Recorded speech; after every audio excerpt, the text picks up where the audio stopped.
Welcome to the Salt Circle Podcast. My name is Hank. With me is Darth Asius. Oh, that's the worst.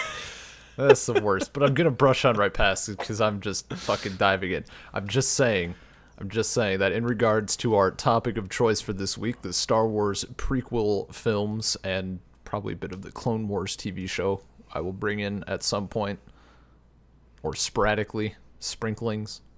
But yeah, I'm just saying that maybe not counting the intentions of George Lucas, but I think based on what I've read about like that era of his life, part of the reason why like they turned out like they did is because of like shit he was going through, I guess.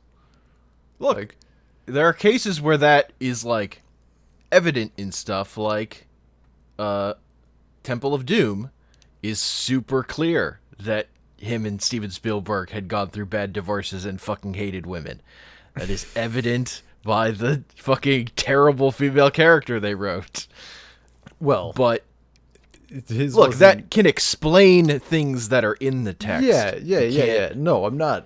It's like it's like when you're trying to excuse garbage. Oh, I'm not. But I'm not excusing it at all. Artist intention is not like the be all and end all for the art. The art has to speak for itself. If they don't get across their message, but you try to make it there by saying outside stuff, it just failed.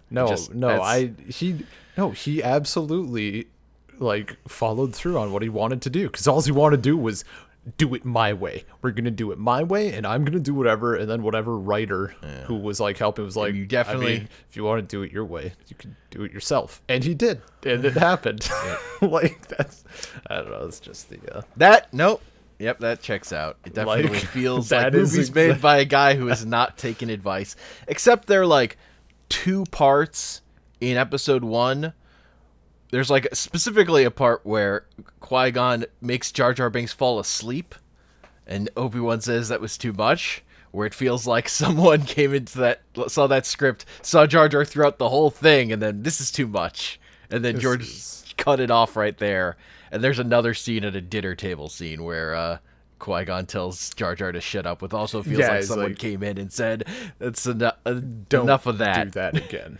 We don't need Jar Jar grabbing food off the table between every line. Mm-hmm. Maybe he could do it once. It's like the amount of advice he took. Yeah. I mean, okay, so prequels are bad. Okay, just first, they're bad. They're all bad. All 3 of them, bad. None of them are good. Objectively. None of them are good. Objectively. And specifically, they're bad to me as someone who likes Star Wars. Yeah, because they're like, yo, the Jedi are terrible. Yeah. All that bullshit you liked, it all sucks. Fuck you. Get fucked. Yeah. And you could have told a good story about the Jedi sucking, but he didn't do that either. So, I mean, I won't go fully into it now. We can circle back, maybe after everything. But I will say that the entirety of the Clone Wars show kind of fills in, like, it lets you see like what could have been, and it makes the cracks that it fills in make the prequels feel like less of a fever dream. Like it just makes more sense. So that's kind of how I was watching them this past weekend. But no, there's still like just on the, without that context, like, what the fuck are you talking about, George Lucas? I don't understand. Like, just all this. Hey, what the fuck are you talking about? Also, why are you terrible at lighting? Yeah, those movies just look so. No, they look. So it's shitty. pretty brutal. It was really funny to me in seeing episode. This is the first time I'd seen episode 1 with the CGI Yoda they put in afterwards, and it's remarkable because he is better lit than all of the other people in those scenes. Yeah. The lighting on the other characters in that scene is insane. No, it's pretty fucking ridiculous, dude. Okay, so what would you say? Also, oh man. So go on. the first thing right from the gate, I didn't quite remember how bad the Trade Federation was. Like how bad their mouths don't move. Yeah, How no, the voice. fucking much of I a noticed racist caricature they are.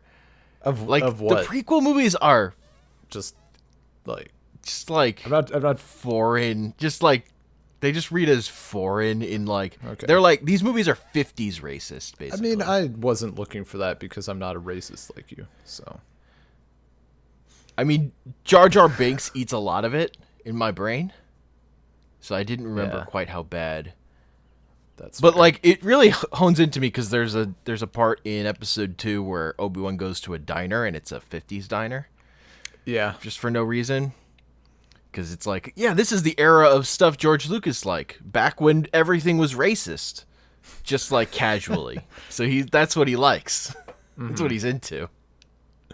it's what And the no one people here want. is here to tell him, yeah, George, don't do this part. That part's not good. The part where all the bad guys speak with weird accents because they just want to read as foreign and have like weird mustaches. They don't do that part.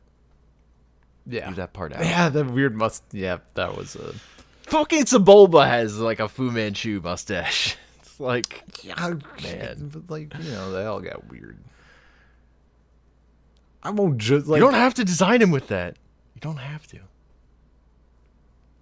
I mean, Okay, continue. What I, did you? no, I don't think Sebulba is like.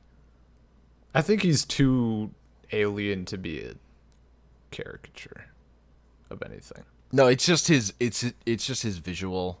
His visual mustache is like of a kind But with the Fu Manchu. people can have those mustaches.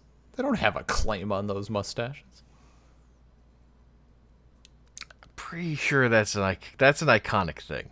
That's all I mean, I'm saying. okay, but like, so what you're saying is their culture isn't an alien's mustache.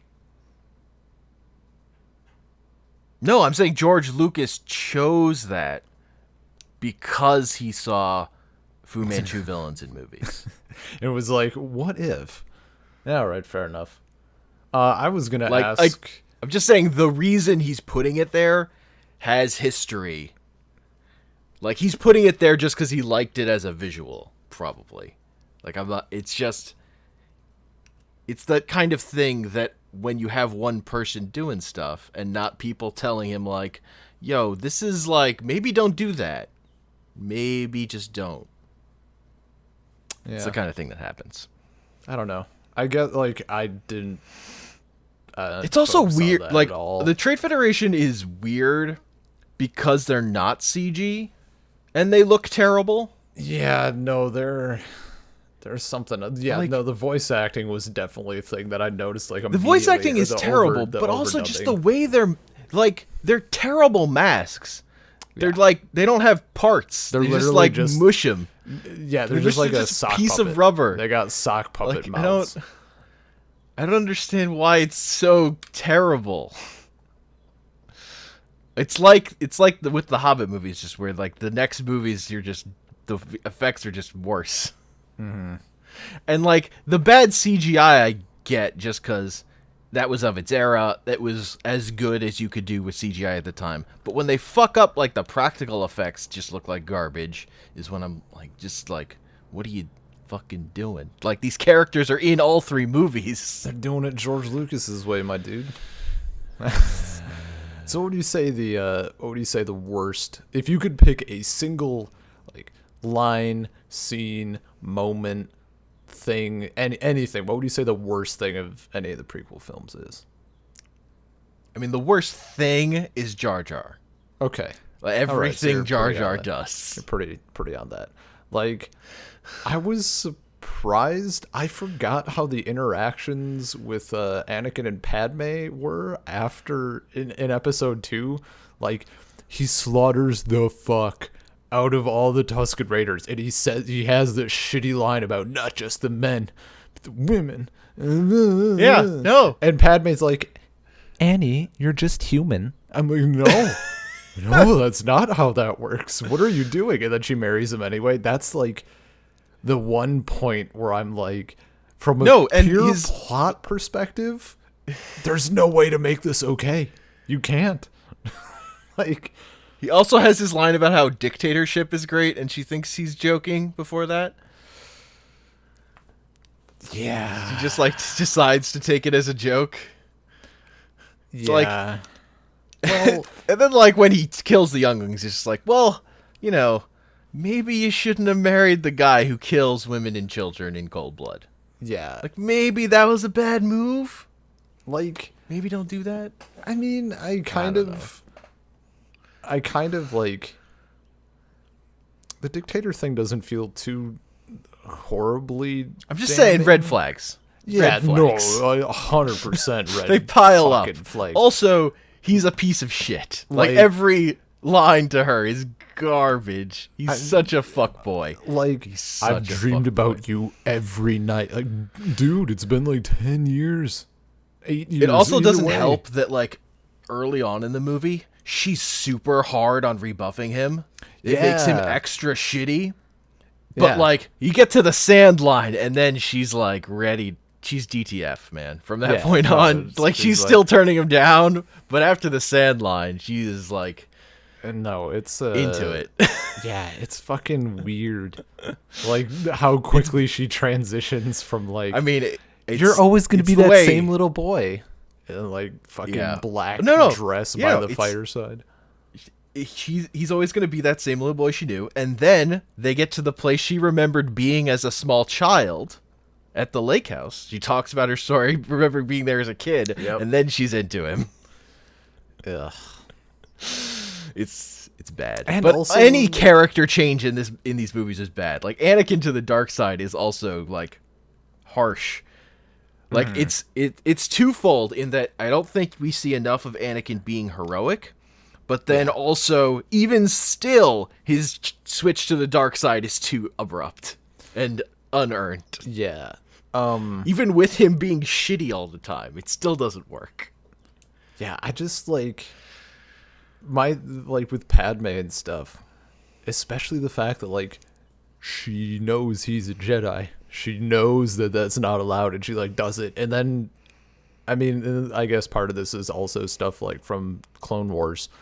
Like, everything we see about her suggests that she wouldn't do that, like, ever. Like, she recognizes that because if you write her as a good character, no. I will say, and this is one of my biggest, like, positives for the Clone Wars. It makes Anakin's transition to the dark side a lot more palatable. It's a lot, you get to see, like, why he does this, and it also boils down to, like, yeah, the Jedi Council, like, they're kind of dicks. Like, they fuck him over a lot. I guess they suck. The big problem I have at the end, as far as being an arc, he's so hung up on the fucking saving Padme's life thing, and then he fucking strangles her, and I don't know what the fuck he sticks with Palpatine after that for. Like, I don't understand his alliance with him after that at all. I think, like, it makes sense of him wanting to betray the Emperor to side with Luke, as, like, yes, he would 100% do that. But, like, the Emperor fucking lied to you.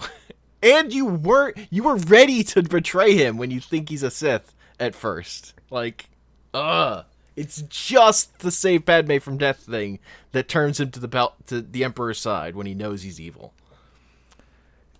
Yeah, I think so. There's, like, equal parts. I mean, as far as, like, actually turning to the dark side because of, like, Padme and stuff, that's also a thing. Like, the show, and even, I guess, maybe not maybe not the comic so much, but the show definitely emphasizes how like his biggest problem is attachment. Like, he's attached to Obi-Wan, he's attached to R2, he's attached to C-3PO, he's attached to his apprentice, He's not attached to C-3PO in the movies. No. He's like, No. this is his relationship with C-3PO. Hey, Padme, I made this robot guy, but I also made this pod racer. It's way cooler. Yeah, And then no, he there's- leaves him there until he's an adult, and then takes him with him after his mother's died for some reason. It's not explained. No. C-3PO just goes on the ship with them. No, I'm not, like, in the movies, yeah, like, It's they fucking don't, nothing. it's not quite enough on the nose. And C-3PO is even in the garbage. show, like, C3, like, if we're gonna put, like, person that he is attached to, but bottom of the list, like, it's probably C3PO. But it's still there. I love when R2 shoves C-3PO off a ledge to his death and just flies Oh, away. no, dude, R2 has shit to fucking do. Like, C-3PO is in his way. Get Yeah. the fuck out. yeah, move, I got bitch, places get out to the be. way. Flying R2. And I am totally just going to play like Star Wars. What's the word I'm looking for? Like, just explaining shit, like the 12 parsecs people. Actually, You're gonna be a nerd about it. Han Solo was just testing Luke and old Ben. Like, no, okay, like it was just fucking just leave it alone. But I think like that's just for my explanation of like Anakin turning. I think him sticking with Palpatine and like continuing that is just like how your emotions like that, as explained by like Yoda or whatever, like that's sort of their thing, right? Like fear, hate, whatever, or fear, anger, hate, blah blah blah, hate, dark side. Yeah. And I think it's just in that vein. Like, he was just too far into it at that point. Yeah, but it doesn't make any sense why he wouldn't hate the Emperor for leading him down the path to killing Padme. Like, I don't. No, that's You should hate well, the Emperor. I mean, the Emperor also, like, he does have that thing, like, and is it it's obviously like bullshit, but at that point in Anakin's mental state, he's like, No, there is. I not killed wrong her. in that- What?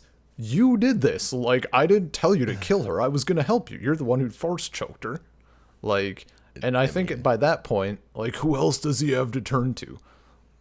Which I won't spoil too much, but there's a little section Star of this in Killer, the- obviously. Don't even start His with apprentice. Star Killer. That was post episode 3. And it's not even canon anymore. Get out of here with that Legends garbage. No, but Look, there they're is video games. They exist. a scene in Hey, Darth Vader. That's Lucas canon. That's not Disney canon. Darth Vader, Dark Lord of the Sith, top tier comic. Gonna talk about it on here at some point. Not this episode, but Yeah, because I haven't read it yet. yeah, there's a scene that kind of, it's like my favorite scene in the entire thing. It's so good. I don't know. Take my word. Like, for I it. mean, I don't. Like, you could. I think. I mean, honestly, my big thing is just I think the entire Vader transformation story works way better as lore than as a story to tell, just in general. But you certainly could have told it better than this. So it didn't have to go down this bad. yeah, no, It it's have to be. everything from what I've like seen and stuff, even like for how much I loved Clone Wars, everything like prior to him being Darth Vader is at best hit and miss. Like, there's some good moments, there's a lot of terrible moments, and there's mediocrity. It's just whatever. And then like everything after he's already Darth Vader and you just kind of ignore that like transformation story, it's all pretty damn good. Like, even the stuff that's immediately after, like, I mean, Dark Lord of the Sith picks up literally after he wakes up in the suit, and it's good, and it's just everything that's in that era of Clone Wars bullshit. Like, there was so much, and you showed us so little in the worst way possible. Like, Clone Wars got canceled right in the middle of them explaining a lot of stuff and going into a lot of places. And one of those was kind of getting into, like, they actually, to me, and again, like, just hard for the new canon, so I'm like, fuck yeah, I'll go with it. This is great. I don't care. And they kind of get into midichlorians a bit and explain it a bit more, and that's where you can tell, like, George Lucas had an idea for that wasn't terrible, but you only mentioned it briefly in the prequel trilogy, and it sounded like garbage. It's terrible because it's bullshit in the same way that, like, in Dragon Ball Z starts getting into power levels instead of people just having strength, in that you're turning fantasy into sci-fi, so you have to have these strict rules that you're just not gonna hold to because your thing is fantasy and it's gonna be kind of weird and bullshitty. Like, you can hold on to it for a time, but it's just not what your thing is. Your thing is fantasy. See, here's the thing. Like, maybe a better analogy is, like, his midichlorian thing, and they mention it in 1 and I think 2, right? Do they mention it in 2? I feel like they mentioned it in episode 2 briefly. There's like one line in each fucking, or maybe it's twice in 1. No, in 1 there's a little speech. Yeah. Qui-Gon gives to Anakin that like it's a fucking science after school special about here's what midichlorians are. Jake Lloyd asked him, like, what are midichlorians? Yeah, and he has no, don't shut up. I don't want to know. Yeah, so what that actually amounts to is George Lucas having this. They're Venom. He has this idea in his head, and instead the way of they describe it in the movies is that they're Venom, that they have a symbiote. Yeah, and essentially, like, later, I don't know if it's always what he thought or if he revised his thoughts later on and just shouldn't have said anything at that point. But, like, they're not portrayed that way in Clone Wars. Like, there's actually a slightly better explanation, which boils down to there's, like, the living force and there's the cosmic force, and it's explained well. And it's not the fucking bullshit from episode 1 that sounded like someone who was drunk and then had an idea and just shouldn't have said anything. Like, scribble it on a napkin and hold on to it for a while. The Force is living organisms that just, there are a lot of them living in it, Anakin. And they give you telekinesis. See, that's not what they are, though. Someone isn't up to date on the new. That's what the movie explained. That's what the movie makes it sound like. I will not disagree. Look, and that's here's my take on Star Wars canon. The movies are canon. Everything else is maybe.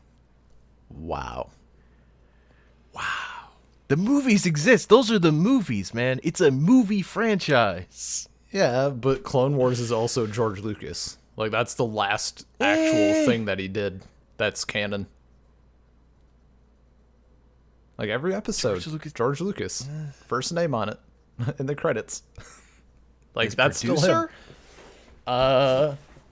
As producer, I don't give a shit.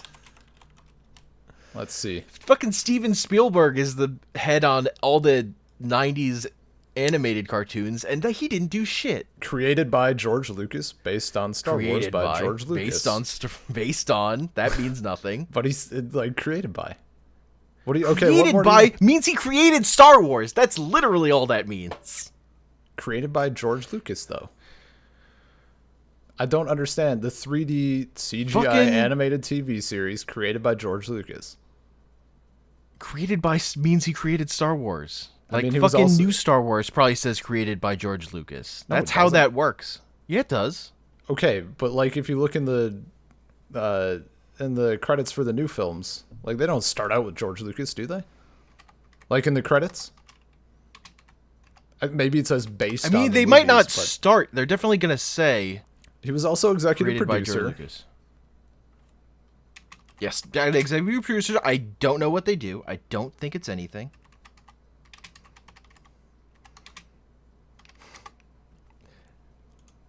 Like, Animaniacs said Steven Spielberg's Animaniacs on it. He had nothing to do with that show, though. What the hell was, Oh, wait, here we go. I mean, like, 2008, though. Like... I don't know, dude. I'm pretty sure that was solidly George Lucas. Why? I don't really understand why, though. Just like, he didn't write any of the books. No, but he still had to approve all of them. That was a thing. Because, like, he put the, there was also for the trading card game, there was, like, that thing that portrayed a bunch of Yoda's species worshipping, like, a little statue that looked like Yoda. And he put the kibosh on that because he didn't want stuff about Yoda getting out. Like, that was kind of his thing that he wanted to stay. Yeah, he got creator by credits on all the episodes. He doesn't have writing credits. All those episodes have individual writers who wrote all those things. Like, yeah, he's the head of... He owns Star Wars. He's final approval. But that doesn't mean he's, like, in there working on writers' meetings or anything. He gave them, like, his notes. Yeah, but they... Which is that was still at the point where he had to sign off on stuff. That was pre-Disney owning it. Yeah. No, yeah. So I'm just saying, he signed off on stuff. I'm just saying, signing off on stuff is very fucking different. Yeah, okay, but very it's still different his ideas at that point. Or at least, like, had to maintain the direction that he wanted it to be in. I mean, the Clone Wars has to fit in between movies. Like, it has to... The events have to fit between stuff still. Yeah, but they didn't have to explain... It's still much harder. They didn't have to explain midi-chlorians. I mean, I'm sure they did because they wanted to. I mean, yeah. But, like, they're also not going to... Like, if they tried to do something with it that he didn't like, at that point, he still could have put the kibosh. No, I'm not saying he didn't... I mean, I'm not saying he cared enough. Like, the big thing with the stuff... like, the extended universe stuff before the prequels was Lucas didn't really give a shit about it. Well, he didn't really care. He didn't care until it started becoming popular. I mean, it didn't care. So basically, until Timothy Zahn. He had whatever. Well, that was the first book. Yeah, but it also was absurdly because the first book was the most popular. Yeah, they got diminishing returns. Yeah, but yeah, well, the first thing. But he didn't care before that book was written. He cared after that first book was written. Yeah. Like, he started caring as he saw people maybe still cared about Star Wars. Mm-hmm. But, like, he didn't... Like, he probably didn't read that first book. Honestly. From what I've heard. That would sound correct. Retroactively canon. Someone pulls a J.K. Rowling. Someone's like, hey, is this part of the official story? It was like, all the Star Wars fans like it, right?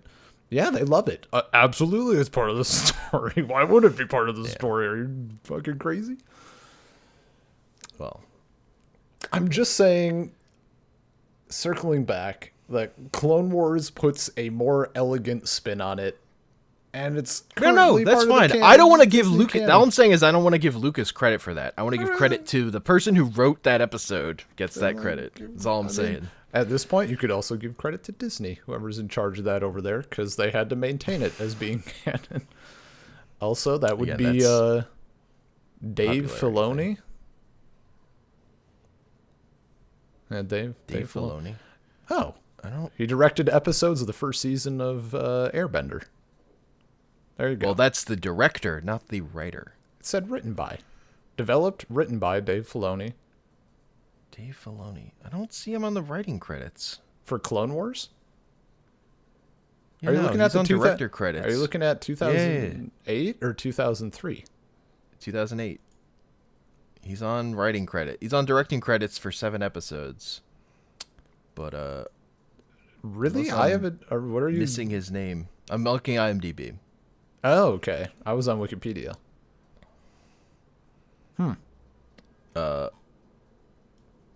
Because there are different directors than the writers. Those are different roles.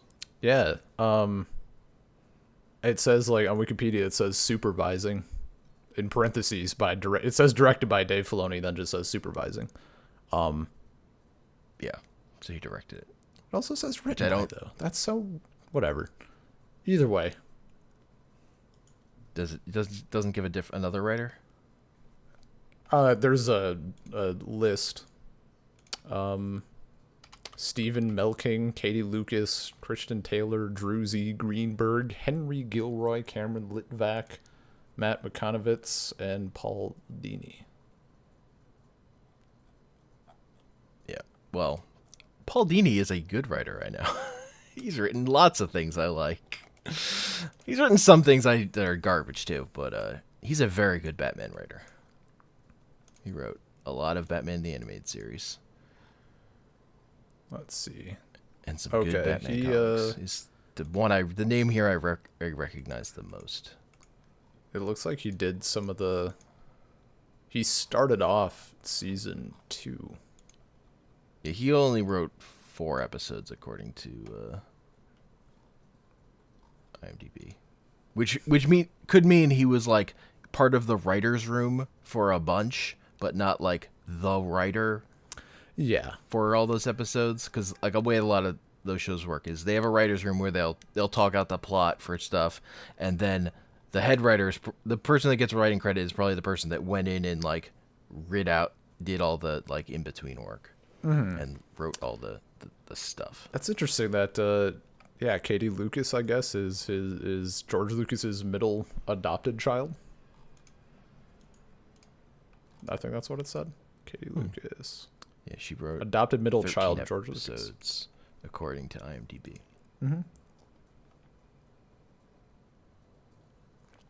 But yeah, like they make the prequel films more palatable, I think. Not necessarily like because it starts, after 2.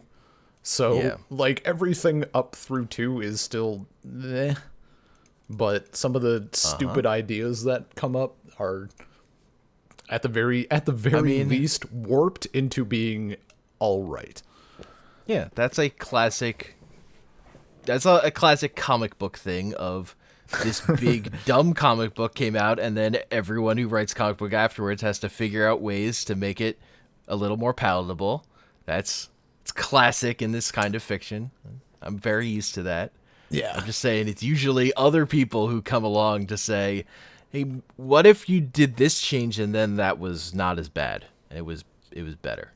Okay, we can do that, and then we can all live with this version of it and try and block out the mistake that happened so we can move on with these characters in our lives.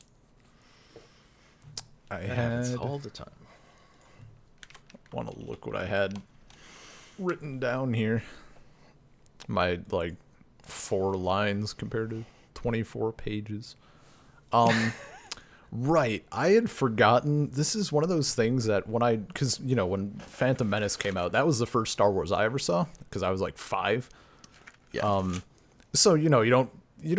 First off, you don't realize that it's a bad film. Like, I was 5. It was fucking amazing. I loved every second of it. Like, there were laser swords. It was great. And one of the things that I forgot how on the nose it was the whole, immaculate conception thing. There was no father. One of the lines I wrote down. And honestly, I saw no, that. Actually, there was a father, though. He was conceived by the midichlorians. They made a dick inside of her, and they ejaculated midichlorians into her. And here's the thing. I saw that line, or, I saw that scene, and I'm like, I'm going to write, I want to write this off as, her just not wanting to talk about, maybe there was abuse, maybe something happened. But then later... No, they bring it up later. Yeah, then later Obi-Wan's like, he might have been conceived by the Force. I'm like, fuck, you ruined it. God damn it. They had to confirm the fucking Force dad.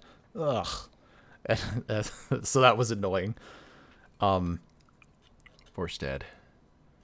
Not the best moment for Star Wars. Not the No, best. no.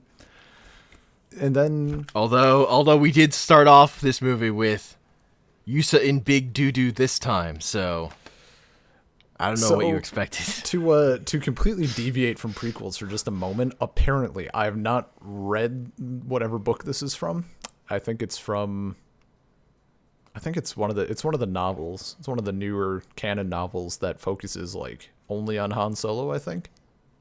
I don't know what portion of his life or whatever.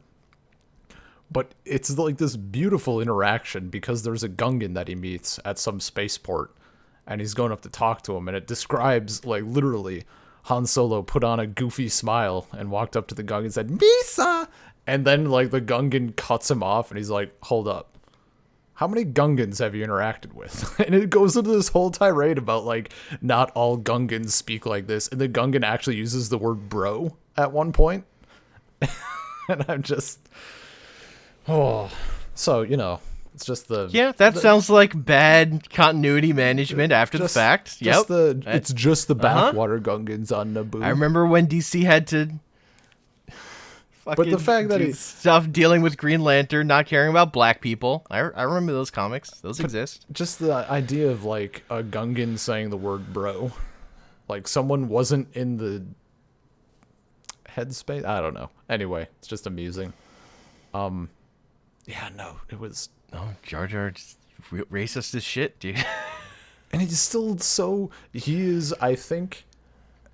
Because it's the show, like Clone Wars is a bigger space, right? Like there's more content there. So when you have bits of Jar Jar, it doesn't seem as bad. But in a Void, he's actually worse. Because he's a fucking senator, and they're like, we're gonna bring Jar Jar on this diplomatic mission. I'm like, you shouldn't.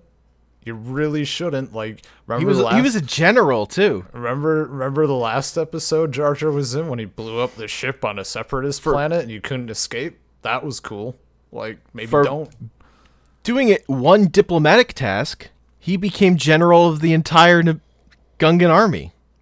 Because apparently the Gungans didn't have a general, despite having an army. Like, I had no one. Well, he was like... So Jar Jar got the job. Wasn't it also the other dude? Like, other Gungan guy? I thought it was like a co-position or something. It was not a... That guy is trying to... That's like his assistant. Who's actually in charge? I mean, not really in charge. He's like... Tells him maybe throw a grenade at one point, and Jar Jar's like, I don't have any, so he hands him one. While Jar Jar's hanging on a tank. Yeah. That's about it. That's about all he does. Yeah. And then he tries to help Jar Jar land, but Jar Jar No, he fucks it up like usual. Like, there's a reason he was banished. Qui-Gon called it right. He's like, just because it can speak doesn't mean it's intelligent. Trust your instincts. Qui-Gon's the one who brought him with him. That is all Qui-Gon's fault. It's very particular about who brought Qui-Gon with them. Qui-Gon brings them with him. Qui-Gon is the one who brings them with them everywhere. Obi-Wan is kind of annoyed that he's there. It's like, are you going to bring some other fucking useless... I forget what the phrase he uses. Like, dumb creature. Yeah. I don't remember the specifics. When Qui-Gon has stolen Anakin from his mother. So there is one point involving Qui-Gon that I think it is the most solid thing that points to George Lucas having better ideas than he managed to put into the films. And part of the Clone Wars, like right when it got canceled, was... Well, okay, so in episode 3, right at the end, you have like Yoda explaining to Obi-Wan how Qui-Gon is going to help him with Force Ghost stuff. Mm-hmm. So that's a thing. In the Clone Wars, one of the things they were getting into, like as it got canceled, which sucked because it was a cool arc, was like Qui-Gon like reaching out to Yoda, and Yoda's like, you're dead. Like, is this actually your voice? And then there's the whole stuff that goes on, like, and that's a really cool explanation. And even in episode 2, there's a little point where when Anakin is killing the Tusken Raiders and Yoda is like meditating, and you just hear like Qui-Gon yelling like, "No, Anakin, no," and that stuff. I'm like, this seems like if there's anything that is directly like direct evidence for Lucas like having this idea and implementing it kind of poorly, this is it. Like, Qui-Gon doesn't even disappear when he dies. He just fucking dies like a normal punk ass. yep, no, it's maybe he had it Qui-Gon after sucks. episode 1 was done filmed. Oh, hey, watch your mouth. You're talking about Liam Neeson. I love Liam Neeson. Qui-Gon sucks. Look, Qui-Gon had a rough go of it in Legends. His first He doesn't even have a bad feeling about it at the beginning.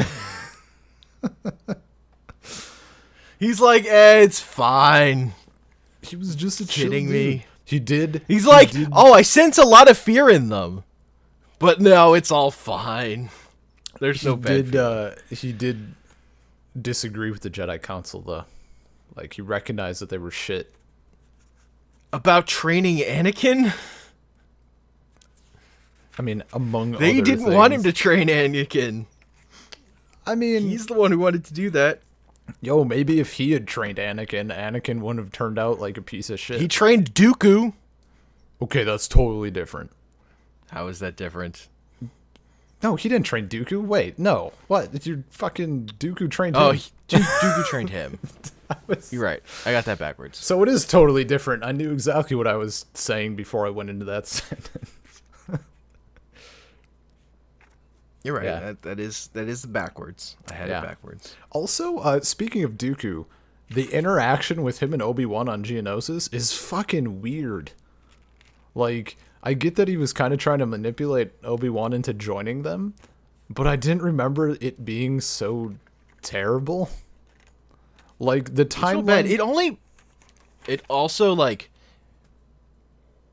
it's one of those scenes that opens up a better view for an arc for Dooku as a character to me, which is like Dooku should not have been Palpatine's apprentice. He should have been working against Palpatine, but also evil. Like, Yep. that would have been way better. Instead, he sucks because he's just another pawn of Palpatine who doesn't know Palpatine's real plans. He doesn't even know about the clone army. Like, he's Jango Fett working with him, has no idea about the clone army existing. Fucking... Okay, so pathetic. here's a really... There's a smattering of things. So back when Legends was still official, I had there was like a handful of books that I enjoyed. One of them kind of went through the different like 4 different eras. Like, you had a section of the book that was about Dooku and Qui-Gon, and then Qui-Gon Obi-Wan, Obi-Wan Anakin, and then it was Yoda, Dooku, Dooku, Qui-Gon, and then so on. And I think it had Dooku leaving the Jedi Order kind of early-ish. I don't know. That scene with Obi-Wan, I couldn't figure out like how recently he had left the Jedi Order. Like, He had left to become a count, I guess. I don't know why when he became a count. he wanted to step into his title. Except I think I read somewhere that he's not actually a count. He just like did it. He just took the Of course, title. he's not a count. Look, And then he's just Dracula. Is why he's a count. I do like the in Clone Wars they dip into the whole clone army Sifo-Dyas thing, because in the movies that is also like I feel like terribly explained. Like, everyone was I remember people for The Force Awakens were like, who's Snoke? He just, well, I mean, you know, the super initial and it prolonged forever. Who's Snoke? He just came out of nowhere. We know nothing about him. We get a mention of Master Sifo-Dyas. Oh, yeah, you know, the Sifo-Dyas that disappeared so long ago in order to droid or a clone army. Yeah, that guy. Okay. What? Sorry? And it gets, like, explained, but still.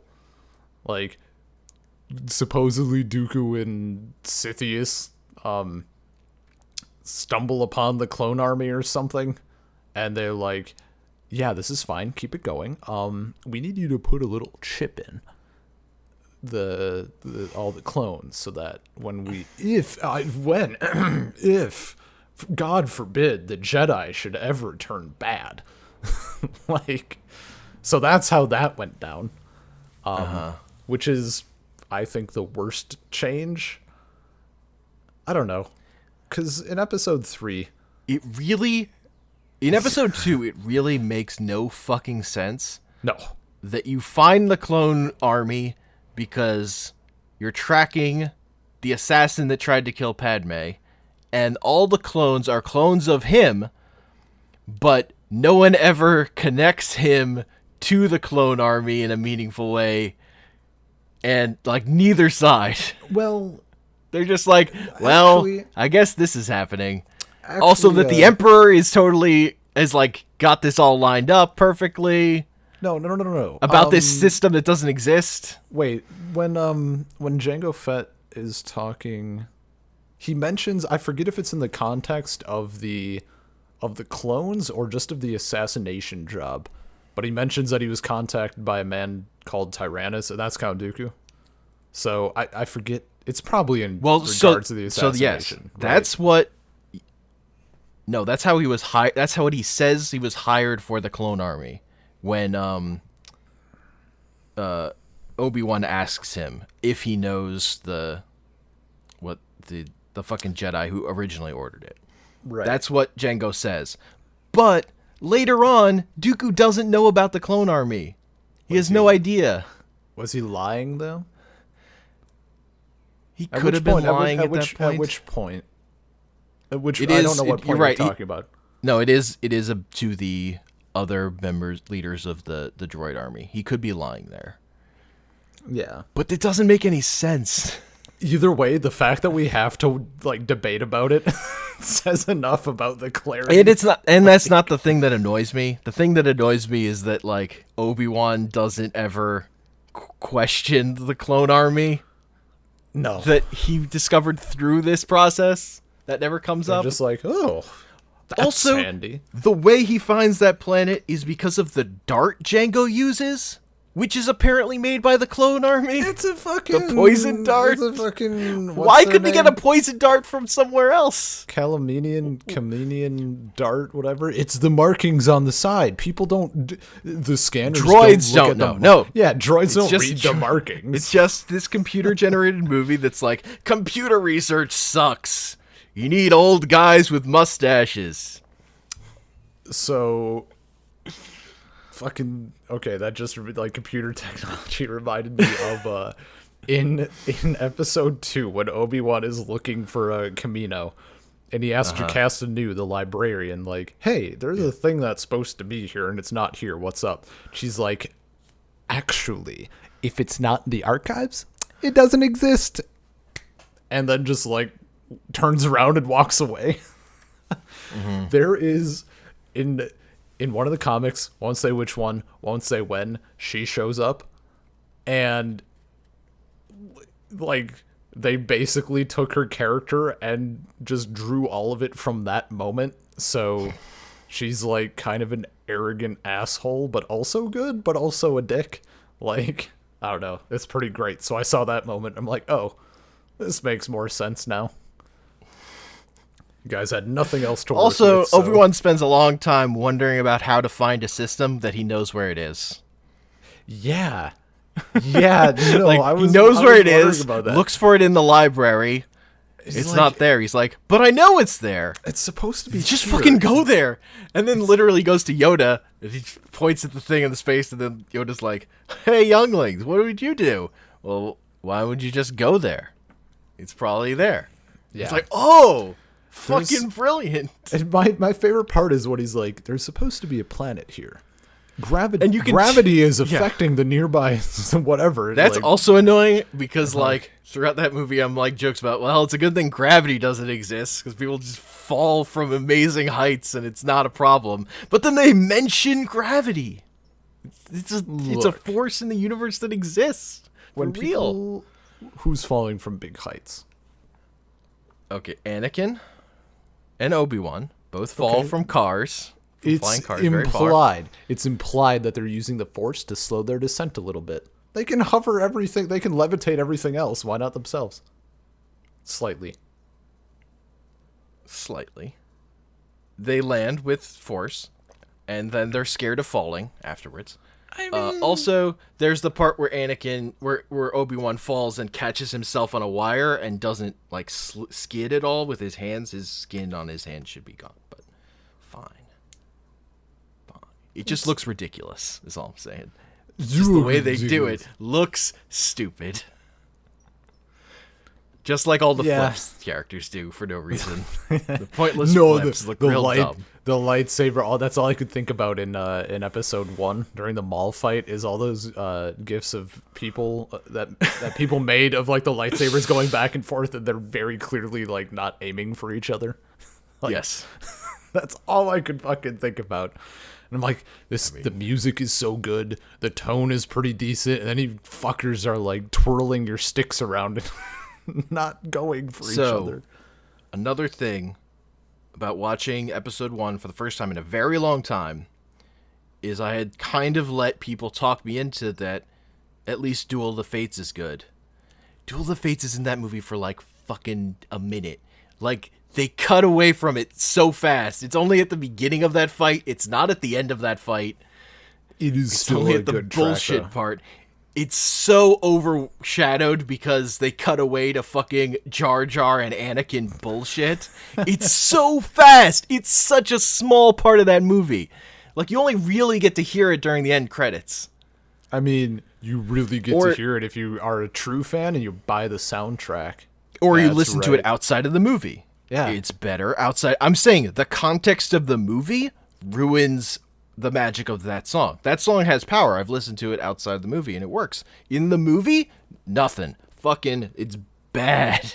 That movie is, those fights are so bad it actually wastes that song entirely. Just remember that Darth Maul didn't Also, die. I didn't remember Darth Maul talked. I had no recollection of his 2 lines.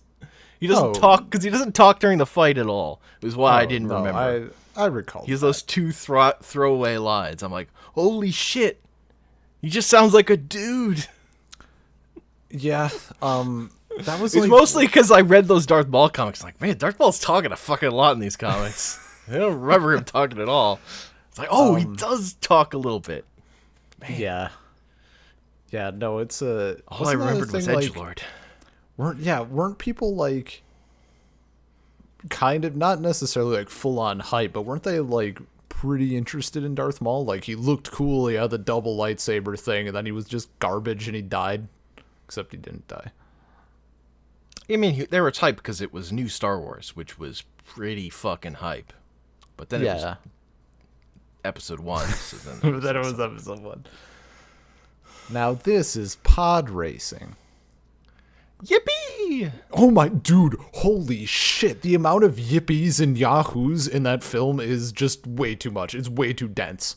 Like, why are all these... They reuse that same exact yippee. Why like, are they're trying to make it like the Wilhelm scream of child excitement. And not even that, but like the star pilot, like the fully grown adult fighter pilots are like, woohoo, yippee! Like, they're all getting it. I'm like, what are you doing? It's really bad ADR that comes with the arrogance of the Wilhelm scream being popular.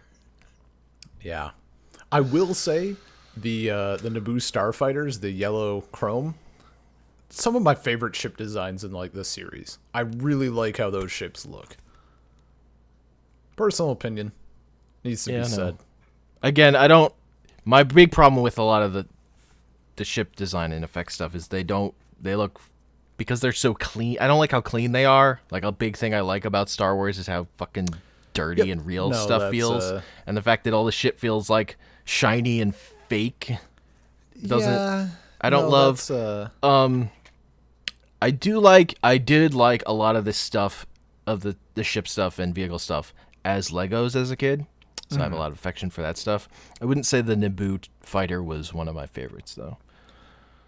That's fair. I actually prefer, like, the Gungan sub as a toy was pretty cool. Oh yeah, I think the Naboo stuff looking sleek, I don't necessarily mind that, because like that's just their, like, it's mentioned that Naboo doesn't really have like a big army or anything, so that's kind of just like, you know, more of a form over function sort of deal is how I took it. What does Naboo export?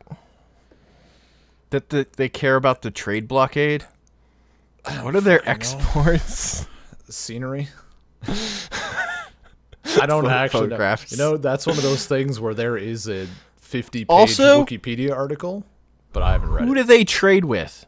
If all the neighboring planets are controlled by the Trade Federation or the Hutts, who are criminals that they don't like?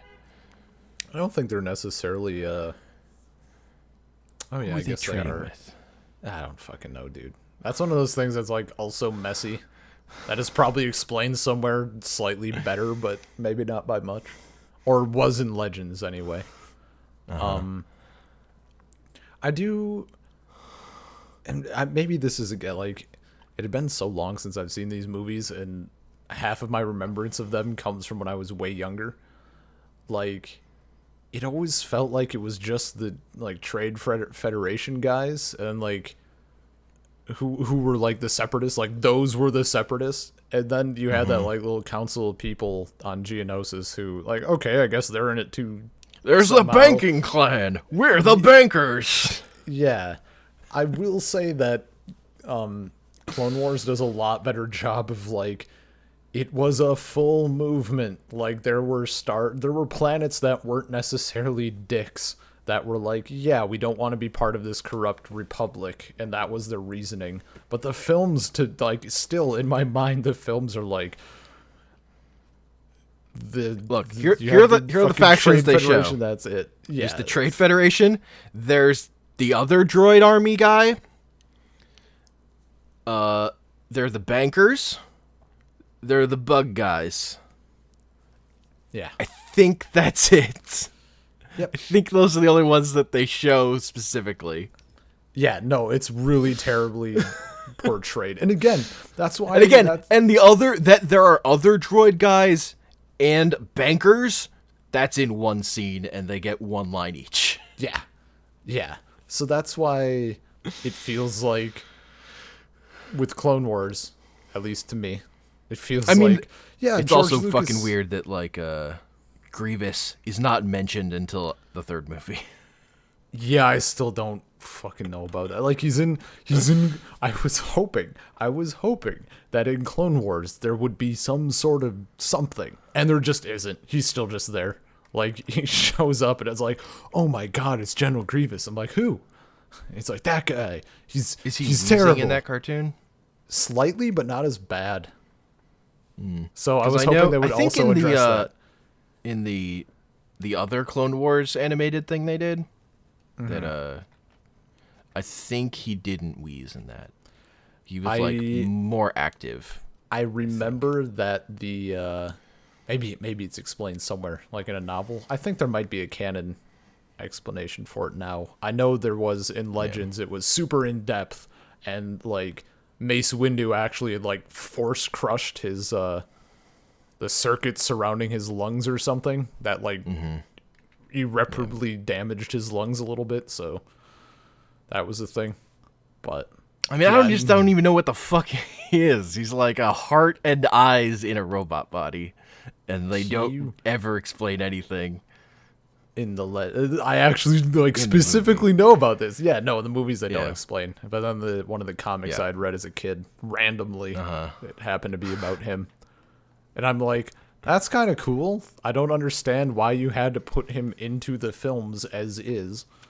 Like, kind of unnecessary. I kind of like him, except he's such a fucking... I like that he's a coward, that he just fucking is like, first sign of danger, he's ready to dip. But his fight is just bad. He is... He just gets his ass handed to him by Obi-Wan. Honest to God, like... He almost works better in the show for that reason, because he's like that cartoon villain. Yeah, like foiled once again, and he fucking skitters away onto an escape pod and like just skips. Yeah, and that's the thing I like about the droid army as antagonists. Of just like, there's like one leader, and he's just like, well, this batch is fucked. I'm out. They Yeah. just have another one ready for somewhere else. Yeah, no, it's pretty fucking great. It's fine for that thing. Yeah, it's just. Ooh. So, back to Qui-Gon being terrible about Jar Jar. Okay. So, specifically, the reason Qui-Gon gives for bringing Jar Jar with them is to be their navigator, because they're traveling through the core of the planet. Yes. Is apparently the fastest way. We never see the core. I don't think they act. It doesn't look like that at all. They go through like a cave. But yeah. like the second fucking scene in the sub, Jar Jar asks, "Where we's a going?" And Qui-Gon says, "The Force will guide us." Ah! Yeah. Jar Jar has no fucking idea where they are. Immediately. I mean, that sounds correct. I'd be more surprised if they like cut to the sub and then Jar Jar has like these directions laid out and knows where to go. No, That would and then probably there's be more then surprising. we get there's always a bigger fish gag. Oh, come on. I loved that scene as a kid. Not necessarily because of that line, but just like, holy shit, Well- this is really... It was like the beginning of my... Well, that's the sort thing. of- That's a scene that's been done lots and lots and lots and lots of times. The only reason that one is notable is because Qui-Gon says the line, "There's always a bigger fish." Yeah. But like, that was like the first instance of my... I say thalassophobia, but I'm regarding more the subreddit than actually being scared of the ocean. But like, man, there's all these giant ass creatures in the ocean. Like, that's awesome. And that was sort of the first. It's like this scene that popped my cherry on that. I was like, this is cool. I want more of this. I want there to be the biggest fish. When's that It's coming? really the true metaphor of the movie, because at the end they've beaten Darth Maul, but there's always a bigger fish. Yeah. That would have been a better line than to say there are always two, because there are definitely more than two.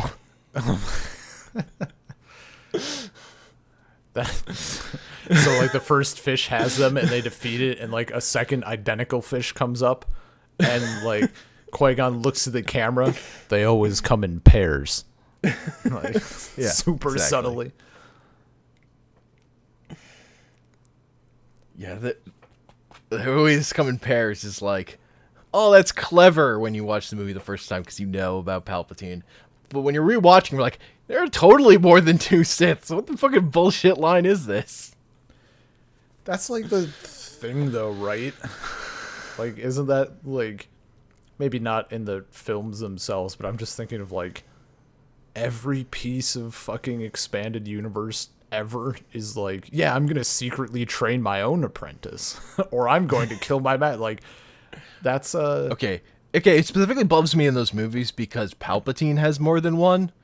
It's not like yeah, Darth Maul had a secret apprentice, no, or like Darth Maul was Dooku's secret apprentice or anything. no, I like, think he just had multiple apprentices. no, he had Darth Maul and then he had Dooku. Like, I don't think he had Dooku at the same time that he had Maul. Maybe that's part of the like the ambiguity, at least to myself, in the scene where Dooku in episode 2 explains like, or alludes to the fact that he left the Order. Maybe Dooku left the Order in between those two films.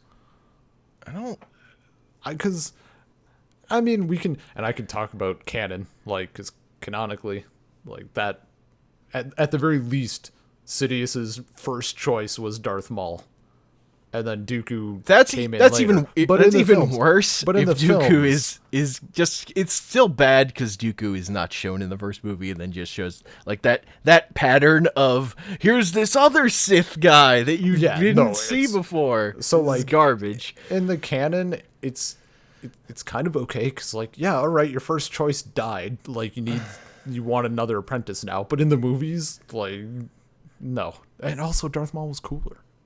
Like, he was cooler than Count Dooku.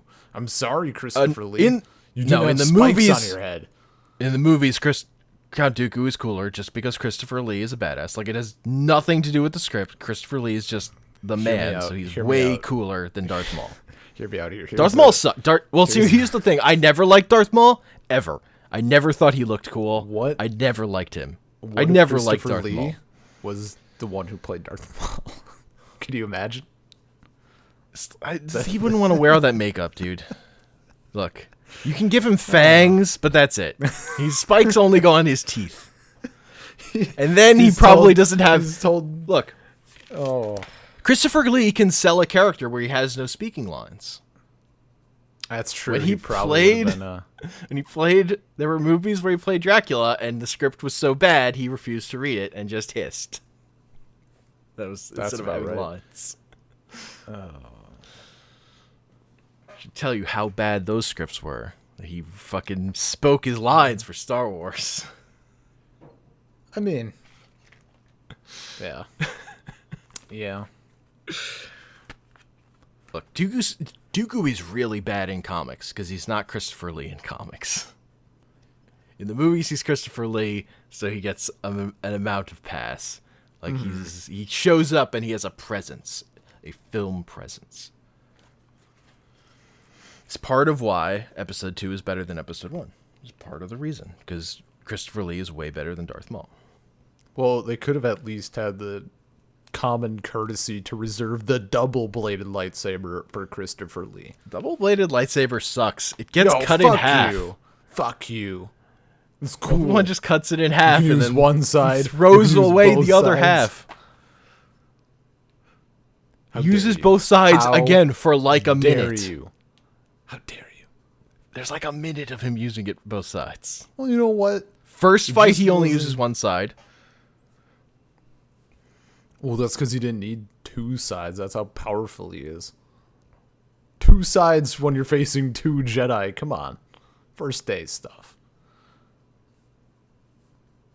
I mean, Qui-Gon sucks, though, so I'm not impressed that he killed Qui-Gon. I mean, yeah, but, like... And also, there's no music when he kills Qui-Gon. That part of the fight has no music. It's really weird. There's no soundtrack for that final part of the fight after they get out of the elevator. Or doors. The sequence of laser doors. See, and I should know this because, like, I just watched it over the weekend. And, like, I want to dispute it somehow. But I can't. No. And, like, fucking Duel of the Fates is only for, like, the part of that fight before they get to the dumb doors. I remember I remember that it's like at that point, and then it like it's. That's not, like Duel of the Fates is like hype, and they get in these doors, and then they just put away their lightsabers and stand there, and that's like a minute of the movie is them fighting because it also cuts away between that to bullshit. It's so little. And there's no time. There's no like build up. It's just Darth Maul's there, and suddenly they're fighting, and then it cuts away immediately. It's garbage. It's so bad. Well, is George Lucas doing it his way? His way sucks. That's why I like those. And then by the third movie, we have the opposite problem where the lightsaber fights just fucking take forever. Well, it's not Grievous's fault that there's so many to add to his collection. No, I mean really, it's the Obi-Wan Anakin fight that just fucking goes on. Like, well. Like, Palpatine and Yoda, like, finish their fight, and Anakin and Obi-Wan are, like, still just going at it, not hitting each other's swords. They have to fall down the lava stream. It's just completely non-threatening. They've got their own floating platform. Bullshit. It kind of bothers me, by the way, that Windu, like, basically fucks up Palpatine. And then Yoda can't do shit against him. Technically, Yoda wins their final thing. It's just Palpatine gets blasted back onto a thing he catches, and Yoda falls really far. I guess.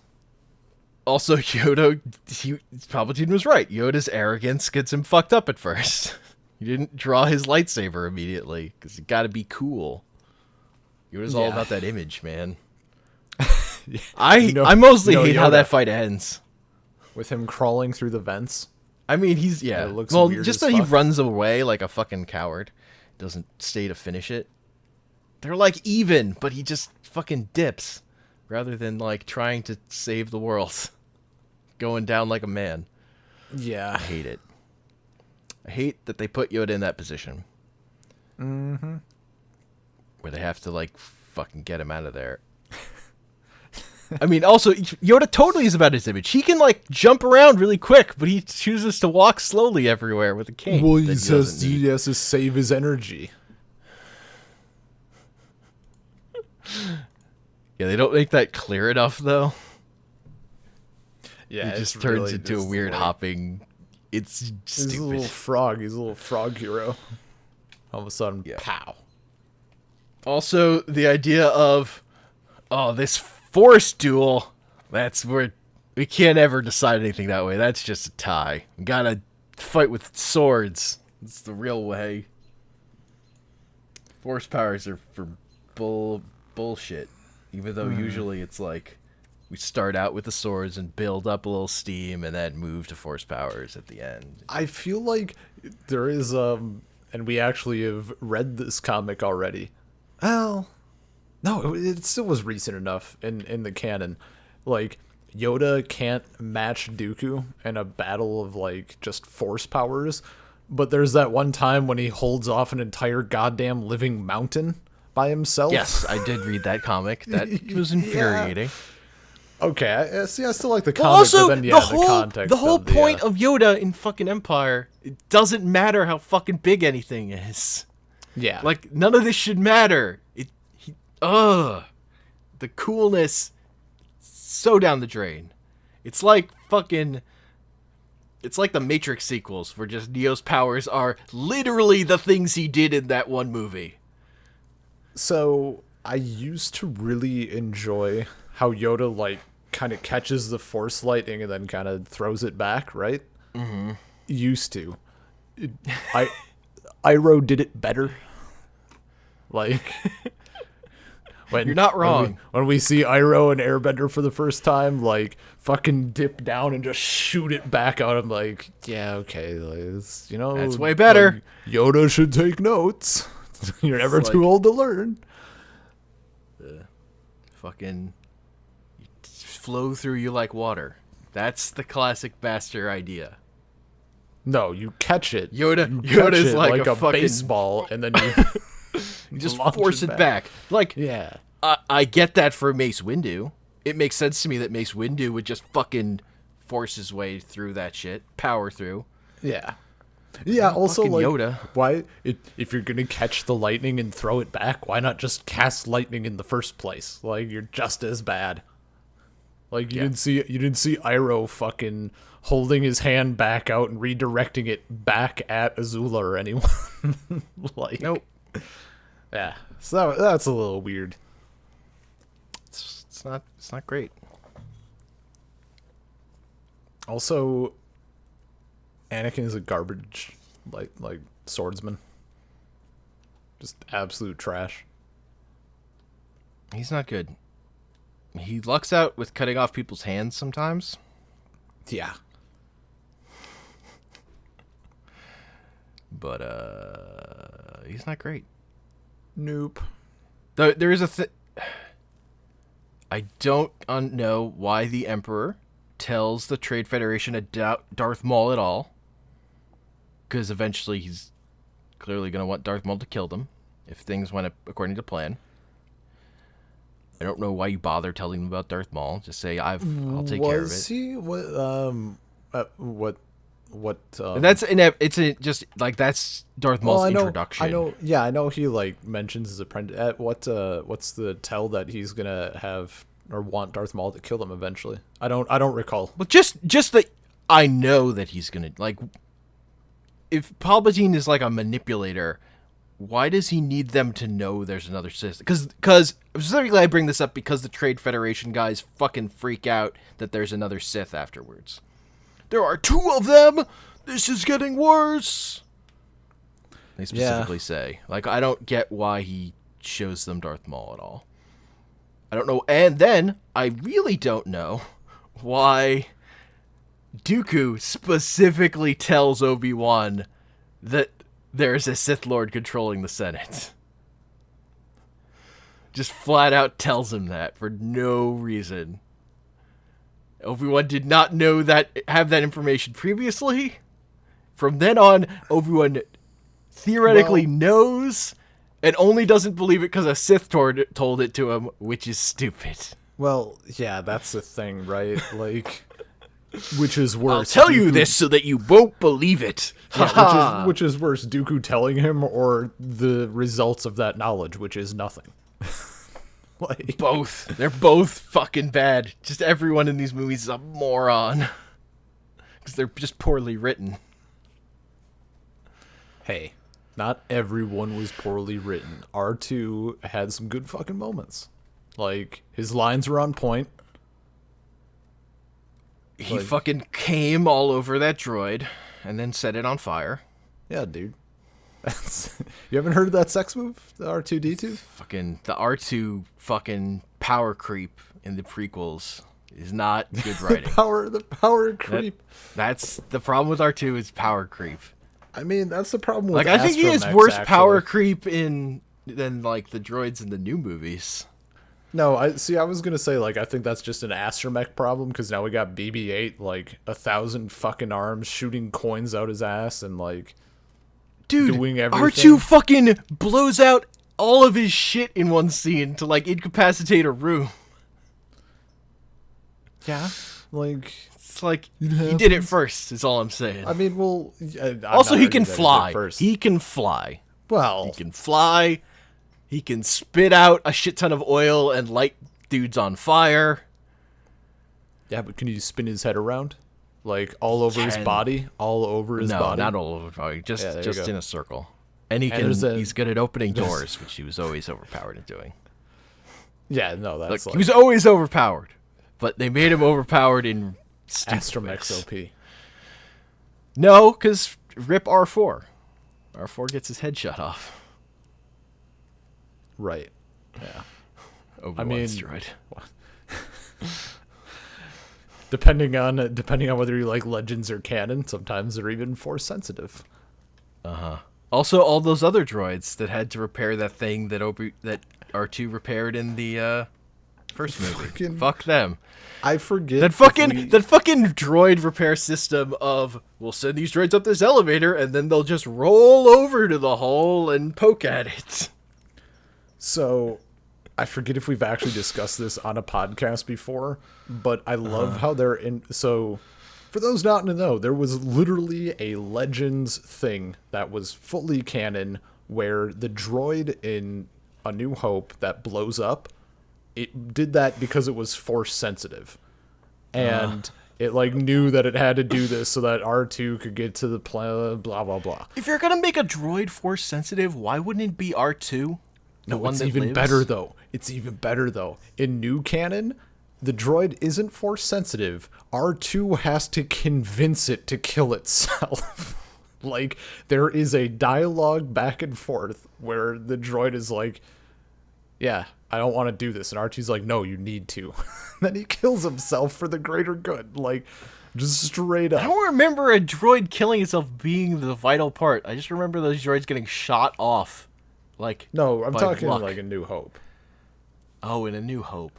Yeah, like the initial Jawa droid that like malfunctions. R2 has to convince it to kill itself that way.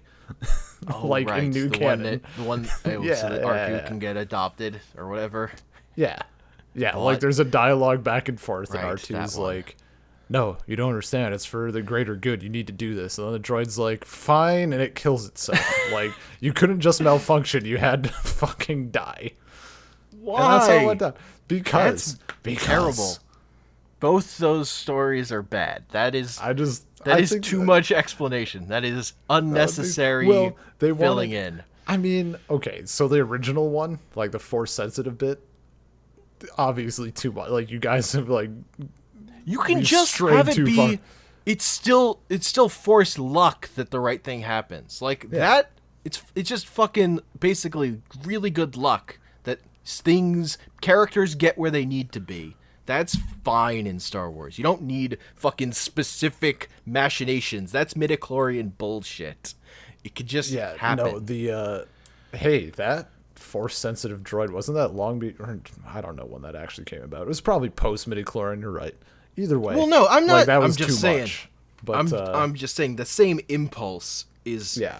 That's a fanfic thing. Oh no, it's that garbage. also these canon movies made by the creator made, because creators are not immune to making dumb fanfic choices about their own work. It's one of the reasons sometimes it's a good idea to have somebody else write more stuff in the universe if you want more stuff, and not like the person who maybe doesn't care or whatever. I mean, when are we doing our podcast episode where we analyze Star Wars like J.K. Rowling analyzes her own work? Midichlorians are a euphemism for white privilege and AIDS. No, but like midichlorians are a good thing though, in this context. No, they're AIDS. It's bad to be a Jedi. It's a lot of hard. It's bad to be a Jedi. I mean, in that era, yeah. It's cancer. No, I think maybe the biggest. We haven't even talked about the white slavery problem. I want to tell the story about slaves, but gotta make sure they're white. Gotta make sure they're white. Yeah. I mean, it's just that we hear about, like, Anakin talks about freeing the slaves. We literally see no other slaves. It's implied. Also, Obviously, their slave life is living in a nice house with plenty of room and food for guests. They were suffering. They were suffering.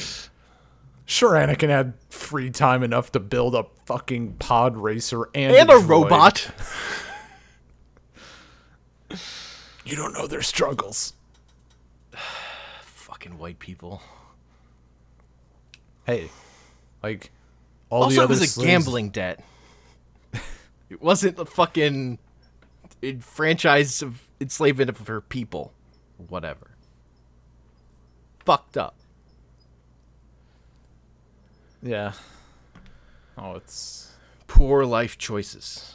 I mean, to be fair, like, every other slave in the universe has tentacles of some kind, so... It's not true. Slave Leia didn't have any tentacles. I mean, yeah, but look at all the other people that did. She was an exception. Look, I'm she just happened glad... to get caught in the crossfire. Look. Star Wars has a street urchin problem now, but... Yeah. I just hope we get more, in episode... Younglings? More younglings. Where are the younglings? Episode 9 is actually just youngling roundup, and it's garbage. How'd the younglings get burned, Anakin? How'd they get burned? How'd they get burned? Master Skywalker, what are we gonna do?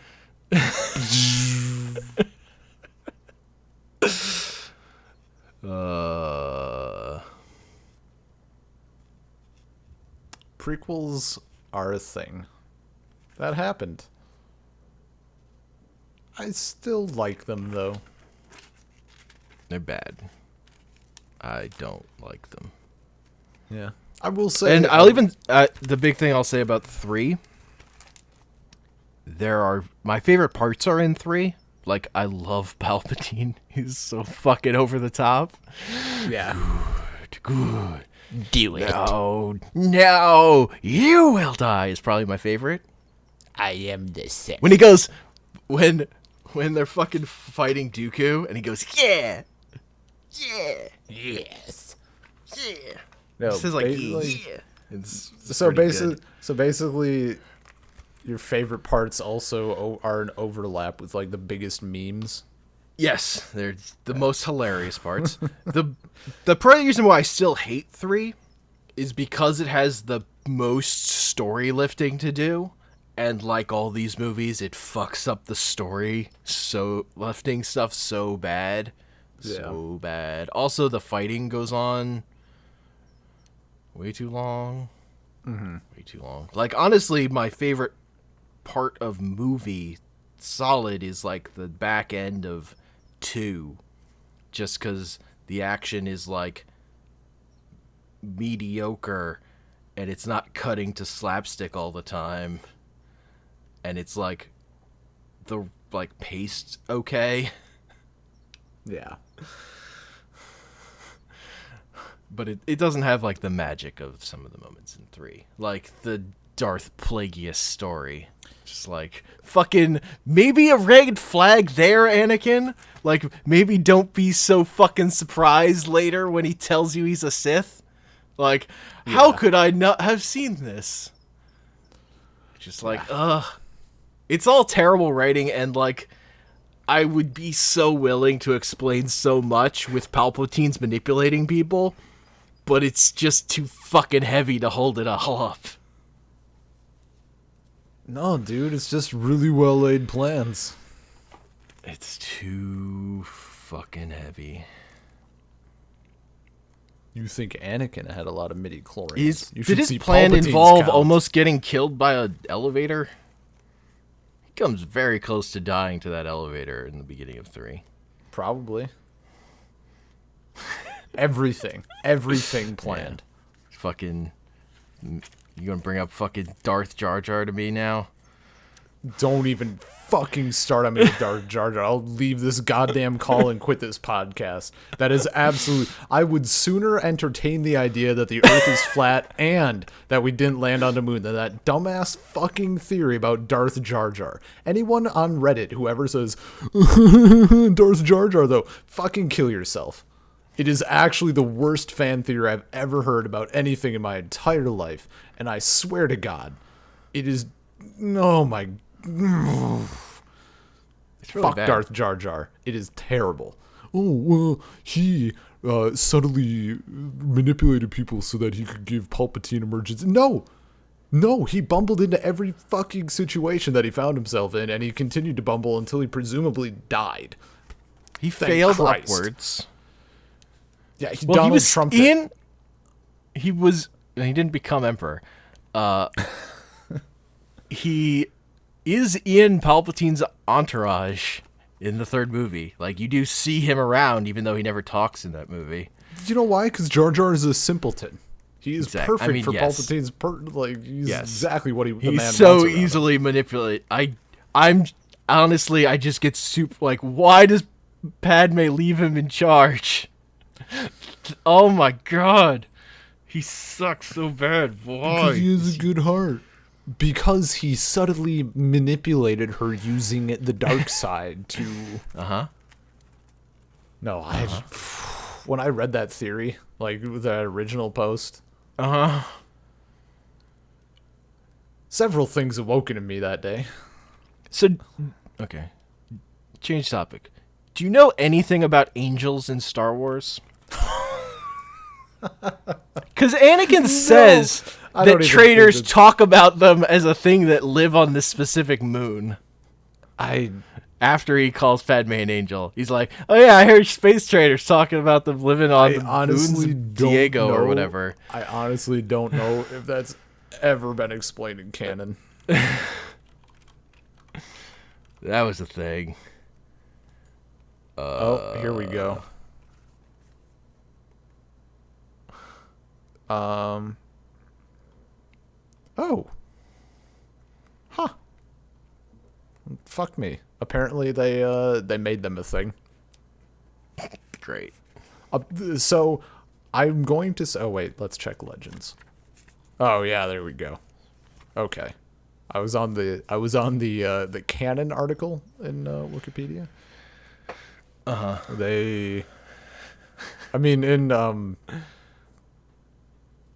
they just aliens that look like human classic angel depictions? Or are they weird? They're pretty damn humanoid. Like just like pure with white bird skin wings? and some wings. Not bird wings, but like close enough. Doesn't matter. So there's not. I'm just looking up Wikipedia. Like there is slightly more of them in Legends stuff. Like they come up a bit more. as far as canon goes, they're only in one episode of the Clone Wars, which I totally fucking forgot about. They show up in one episode. Great. What the hell even? I can't remember what fucking happened in this movie. Did we get like a... Okay, I'm just going through my I don't notes even and know. covering stuff we didn't get to. Yeah. So there's a part in Tatooine where Jar Jar takes a frog hanging on a hook and sticks it in his mouth. Then he gets yelled at by the owner, asks if he's going to pay for that. So he spits it out. Yeah. No follow-up questions from the shop owner. Spits it out to Sebulba, who then gets mad at him for throwing food at him. But then Anakin comes and saves Jar Jar. So fuck Anakin. Now Anakin is on the shit list too. And then you see Sebulba eating the frog as they walk away, which is gross. That was in Jar Jar's mouth. He's getting Jar Jar cooties. That's why he loses the race, because he got Jar Jar cooties. Yeah. Also, still no follow-up from the shop owner. It probably, like, dude. It's the doesn't Outer care. Rim. They don't get paid enough to. They don't make enough to give a shit about that. Are you going to pay for that? No? Well, whatever then. Are you gonna pay for that? No. Spits it out. Product Also, still if intact. Sebulba was going to eat it, why did he get mad? Free food. What on earth is that? Sounds like a plane. Are you getting Yeah. bombed? Yeah, no, like that's a very clearly a jet of some sort, and that is like the first time I have ever heard. Uh-huh. What the fuck are they doing out there? I mean, if I cut out, just sign us off and end the recording, I guess. You can Alright. call it Ben dies at the end, and it will be a spaghetti cast callback. Well, I won't have the other half of the audio, so I probably won't put it out. I mean, like, yeah. I don't know. Anakin was never told about stranger danger, because he definitely just brings home multiple adults to his house. And what makes that worse is that it's the Outer Rim. Like, it's not even like a nice planet. It's fucking like It's Tatooine. like, here, Mom, you could talk with this adult man and this weird fish guy. I'm going to go take this adult woman into my room, flirt with Yeah. her. She wasn't an adult. She was 14. Step off. Look, she seems way older than him. Well, She yeah. seems older than 14. She is an elected queen? She was elected at the age of 14. Okay, look, you don't know the To a customs of the two-term group. position. You don't know their culture. She says she was too young. After the fact. It happens. I'm just saying, maybe this is why they have this fucking trade problem. They fucking elected a fucking 14-year-old. Fucking morons. Hey, she was doing fine. Mostly. Their And then planet is fucking gonna be taken over. that was totally different. It was unrelated. I kind of was curious why other slaves exist.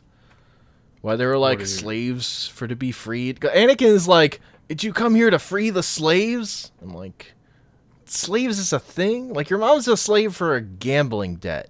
Like, that's specific. Like, I get it's the Outer Rim. There just aren't slave laws. There aren't Republic slave laws that Padme's about to bring up. But, like, free all the slaves? He certainly doesn't care about that when he grows up. He does not give a shit about freeing slaves. He just cares about his mom.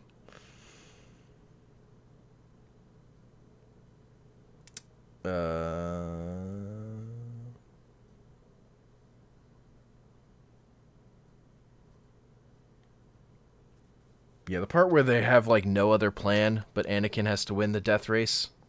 Like, they're actually fucked without him. Yeah. Qui-Gon knew. He saw the signs. He fucking let the Force guide him, man. He also let the Force guide him in that opening scene when he said he didn't have a bad feeling about that. His feelings aren't trustworthy, man. He's not strong enough in the Force. He gets killed by Darth Maul. Fucking punk ass.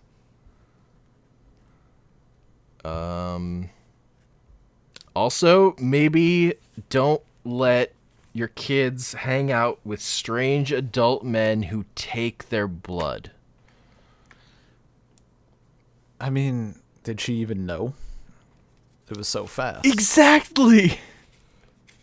Don't leave your children with He's strange a men you Jedi, don't know. though. When has a Jedi ever gone astray? Name one time.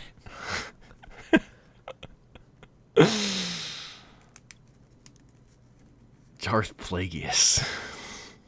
He was not a Jedi. I don't know that. He was a member of the banking clan. I'm pretty sure he was the same species. If Sebulba wins every race, isn't that a bad gambling event? If he just wins all the time, like the reason why horse racing is good, because it's like a different horse every year, and it's like super rare that it wins all four big things. Like, It's not sort of the point. Also, if Sebulba never loses, why is he fucking with this kid who's never finished a race? Fucking petty. Because garbage. he pissed him off earlier. Or at one time when he defended Jar Jar. I would be upset too if someone defended Jar Jar right in front of me. You're not wrong. That's a fair point. Also, there's that. Oh yeah, there's the kid says, "This is so wizard, Annie." Yep. Oh, this wizard. This is so wizard. It's what all the kids in the Outer Rim are saying. And then they all just like fucking abandon him. Well, they abandoned him first. For some reason, they were like real skeptical that he's actually gonna be in the pod race, except his one friend. Even though he's been in pod races before. Let's go somewhere else. Yeah, they'll just like run off. Also, there's that one alien kid who's clearly a dwarf. He's clearly a little person. He's clearly not a child.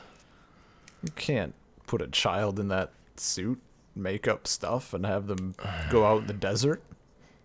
That doesn't work. They're not in the desert. Definitely in a desert.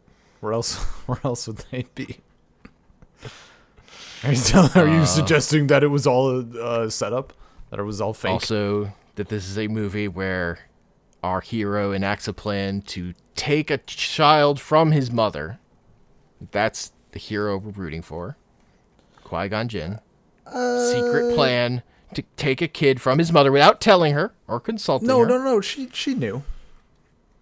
They like discussed. She was like, I think she was on. I remember there being like some level of consent there, because like it made sense, right? Like they talk about him being special. I but think Qui-Gon specifically goes from, "I'll try to get both of them," to, "I'll just take the kid real quick." Yeah, That's but all I'm like, saying. I feel like as a parent, like that's the preferable situation, right? Like if you could choose a better life for your kid, or like both of you staying in misery, right? If some strange man comes to you and says, "I want to adopt your kid," you're just like, "Yeah, it's fine." He's a Take him. Jedi. He though. sucks. He's a Jedi, though. Yeah, but the Jedi suck. Yeah, but people don't. They don't fully suck at that point. They start sucking very quickly after, but they're not super bad at that point. They're still maybe a bit too close to the Senate, and they're like Jedi taking who orders from them, definitely didn't come here to free the slaves. Definitely have no interest in freeing the slaves. Yeah, because they're like too. They close don't to the Senate actually at that point. help But people. They help people, but like they still are at that point. I think they're still like mostly doing what they're told. They're cops. If a cop came to your house, it was like, "I want to adopt your son." If the cop pulled out a laser sword and then like did shit with his mind, it'd probably be cool with She it. never saw that. She saw none of that. But she knows that he can do it because he's a Jedi. She's never seen a Jedi. She doesn't know what a Jedi can do. Yes, She knows she Anakin- gave... If Anakin Also- knows... She gave an immaculate birth. She's just Well, like, yeah. this kid, you probably just take him. Probably just go away. I mean... Meh. Look, she had Also- to give up the Christ child to... Qui-Gon bet to trade the slave for the pod racer. Why doesn't he try to sell the pod racer for her? He doesn't even attempt to do that. 'cause This he just pod gives her racer the he doesn't money. need. Look, it worked out for her in the end. She got She got bought and murdered then- by Tusken Raiders. She got bought and then freed and then married. Like the Tusken Raiders Bought and was an married. unfor- Bought and married. Bought and then freed. You're conveniently leaving out the second step in the process there. Bound by marriage. Marriage ain't free. I mean, did the Tusken Raiders kill her? Because it looked like she was alive until her shitlord son showed up. She died from a broken heart. I mean, like, she saw what he turned into and she just on the spot. Like, it's meant to look like she's so proud of him growing up and stuff, but on the inside, she's actually terribly upset. Your hair is so bad. Oh, God. Oh, I should have kept you.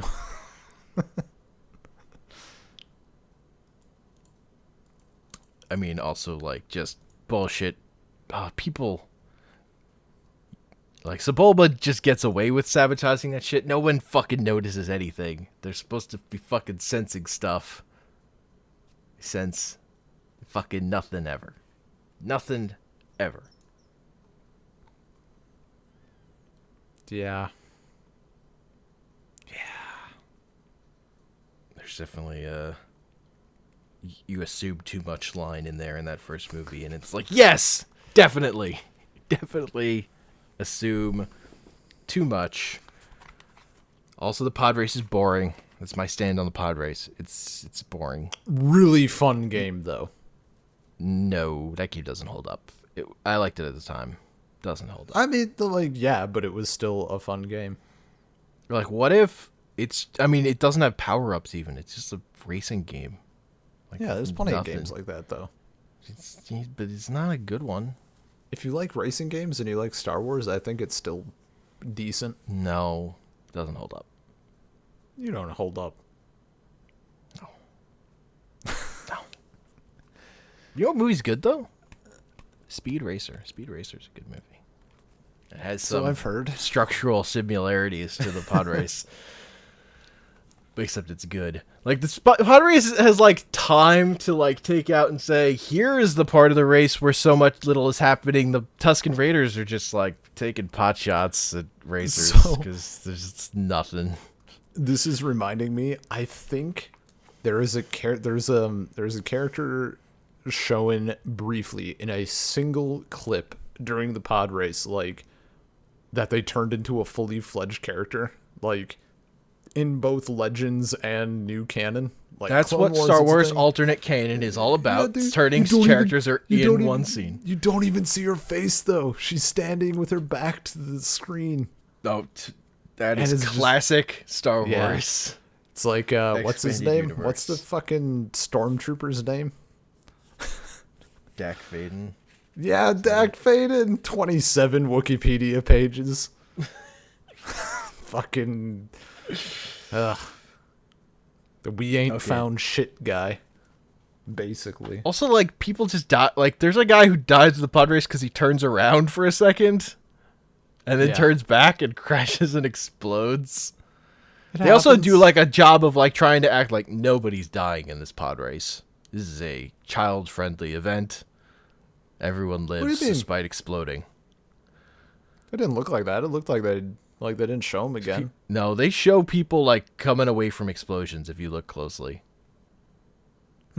I wasn't. I apparently was not looking. Some Like of them, yeah. like I mean, it's much more particular with like Sebulba and the guy at the Well, start yeah. of the race. Yeah, well, okay, the guy at the start of the race, like, all of his engines fucking Yeah, flew away, though, so that was... and exploded in Sebulba's, front like, of him. little... He has cartoon soot on him from being exploded. Well, yeah, explosions are messy. Because he's a cartoon.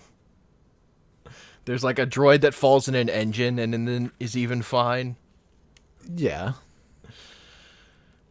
The guy who gets shot by Tusken Raiders, like his pod gets shot, he definitely lived. And it annoyed me. Is that the guy who, like, spins a whole fucking lot, like his cockpit does? No, that one's pretty quick. He kind of just Okay. crashes into the side of a wall. Okay. I mean, Anakin's cockpit spins the most. Yeah, that whole... He just starts spinning. He's like, oh, this is bad. Takes out a magnet. Yeah, he has the giant... I had totally forgotten about that. I'm like, does it, like, latch on?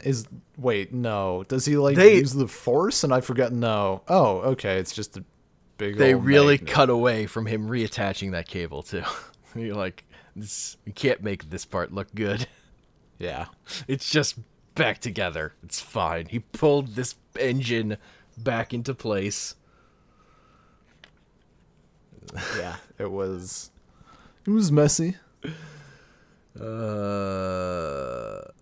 they use the yippee when he wins the race. Yep, lots of just that whole fucking movie. There was so much yippee and whatever. Oh my god, it was terrible. Yeah. No, the thing with Qui-Gon leaving Anakin's mom is also annoys me because it's like he doesn't try at all.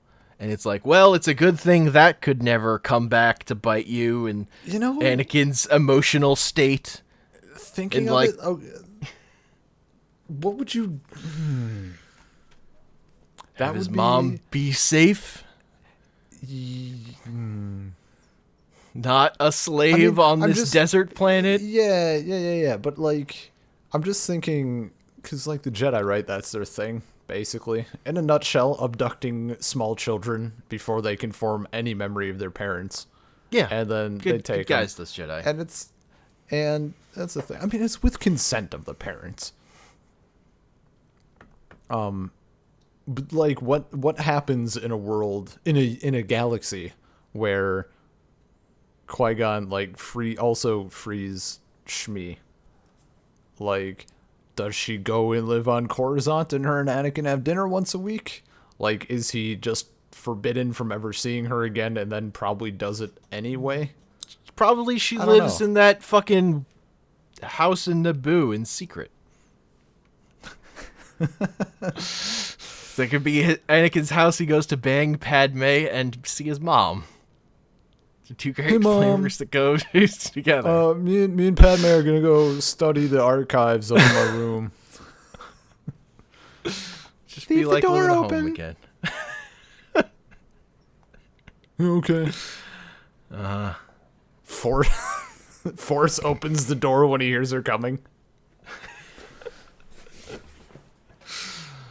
I'm just saying, it would have been better than leaving her on the planet with the Hutt and Tusken Raiders where she's a slave. Probably. Yeah. He probably could have figured out a better plan. He probably could have thought about what he was doing even a little bit. If you're gonna raise a kid. Also, the too old plot is so annoying.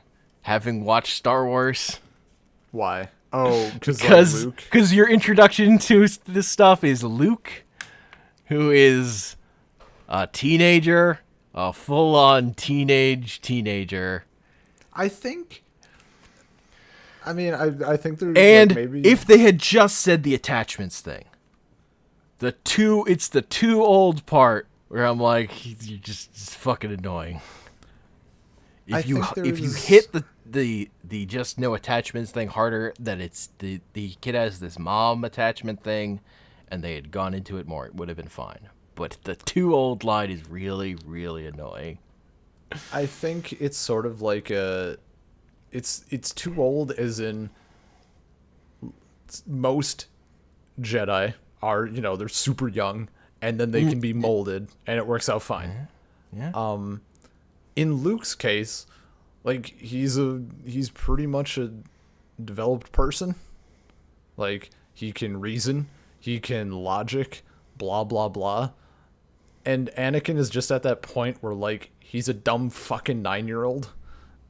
And then it doesn't help that Obi-Wan is more of a bro to him than like an actual mentor, and then also does a terrible job of like The specific issue is Yoda sensing in him much fear, as the line in the Weird Al song goes. yeah, It's the fear that's part. a problem. You could hit that harder, except then you couldn't hit it harder because he has to become a fucking Jedi anyway. Yeah. But part of the big thing of Anakin's turning, and this is, I mean, even later maybe, is that he is misinterpreting like a lot of the stuff that he's been supposedly taught. Like he's registering it as like, you're not supposed to have these emotions, you're not supposed to have attachments, and it's like, no, you're supposed to be aware of them but not let them overpower you and not like put them at the forefront. Only Sith deal in absolutes. Yeah. That's a thing. Yeah. He steals an he is the paladin going to becoming a Death Knight, Yeah. as the Warcraft story goes, and many other stories before it.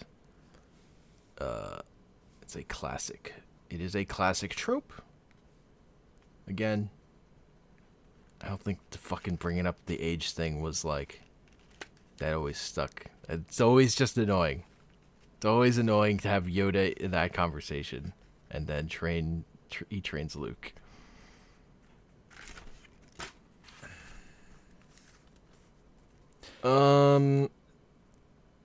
Yeah, minor stuff. Like, I don't like all the politics stuff just doesn't make any fucking sense. It will not surprise you at all when I say that Crump's love of the prequel trilogy is because it was more political. And he's wrong. Like his opinion is incorrect. I mean, I think the politics of it are interesting as well, but they're done fucking terribly. Either do them right or don't do them at all. Clone Wars does them fine because it has enough space to reference them, but like it's terrible in the films. It's god awful. It's just one more thing that's stop. It's no good. They good at all. Yeah, they didn't give it. They either needed to give it more time and make it even less Star Wars, or give it like no time at all and just have it be a backdrop thing that doesn't get talked about. Yeah, it's also just weird thematically to have.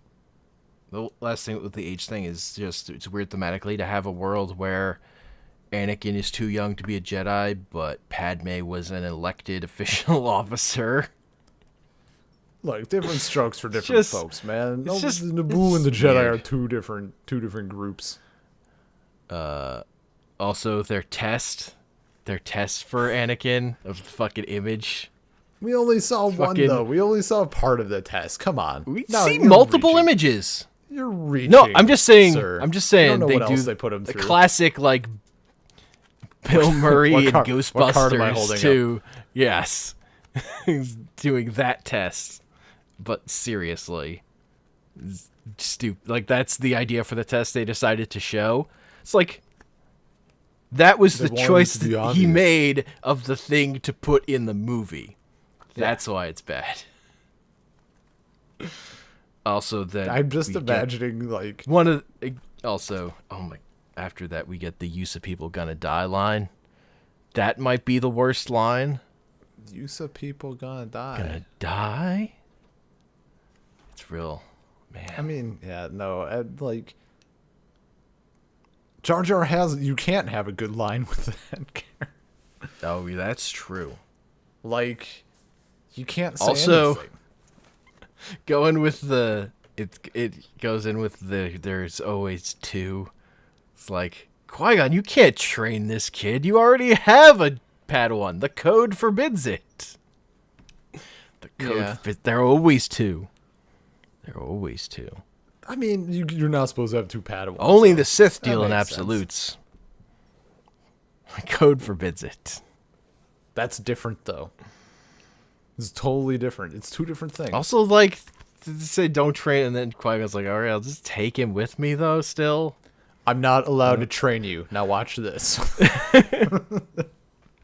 You can't cut your hair. Yeah. Now look, you're gonna have to keep the bowl cut for a while before we sort this out. Also, made note, Anakin definitely said, I don't want to be a problem, which is just tragic. It's a tragic line. I don't want to be a problem. He's Like, definitely you get that, a like problem. that Always Sunny like title cut with the music, like Anakin becomes a problem. I mean, he says that right before he asks, what are midichlorians? It's like, man. And then he was a problem. I think, speaking about like kid Anakin, Jake Lloyd, that honestly is still a really shitty thing though. That came out. Oh, it's fucking terrible. Like how people like just it's also fucking tragic for Jake Lloyd. Yeah, line. like grown, like him outside of the films, like grown fucking men just abusing him because it's his fault, obviously. Like, no, you dumbass. Like, stop. It's not his fault. It is the filmmaker's fault. Yeah. It is entirely And just the fact that, like, at least if fault. you attack, like, an adult who worked on the film, they're an adult, but, like, he was, like, 9 or whatever. Like, that, ugh. Yeah. I don't know how you can even, ugh. Just garbage. Yeah. And I guess kind of with Jar Jar being so hated and whatever the actor's name is, it's kind of in the same vein for, like, people shitting on Rose right now from Last Jedi. Not necessarily that she's as bad, but, like, if someone came up to you and said, hey, you're going to be in Star Wars. Do you want to be in Star Wars? And you're not just going to be a background. You're going to be, like, on screen with lines, like, decent part. No, you're gonna say yes. It doesn't matter. Even if you're not have lines, you're gonna say yes. Honestly, yeah, like, pretty what are you much. talking So, about? like, anyone who's like, I wouldn't dare sully the name. No, you'd fucking say yes before they even said what you were. That's why they can fill up fucking characters that don't show their faces on screens with movie stars, because it's fucking Star Wars. Like, there's that one scene where the stormtrooper is Daniel Craig, just cuz. Yeah, no, it's a thing. So that's, I don't know, that's what bothers me about people. Look, like, how dare you? I mean, people are shitty. They shouldn't be shitty. It's worse when they're shitty to kids who didn't have any control over it. So, the Jar Jar theory, though. No? One thing about it.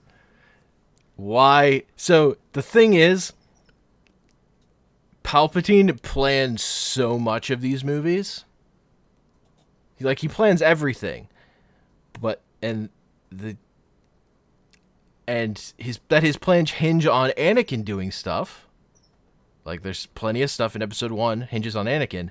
The only other character who's super pivotal that stuff hinges on what he does is Jar Jar Binks. Jar Jar Binks is pivotal to the plot events of that first movie. It's infuriating how much he matters to the plot. Well, we have it from the man himself, George Lucas, and those special features behind the scenes shit going, Jar Jar is the key to all of this. Mm-hmm. Sure, but no, I maintain that they wouldn't Jar Jar have theories. They wouldn't have met the Gungans without him. Without the Gungans, they don't win the war.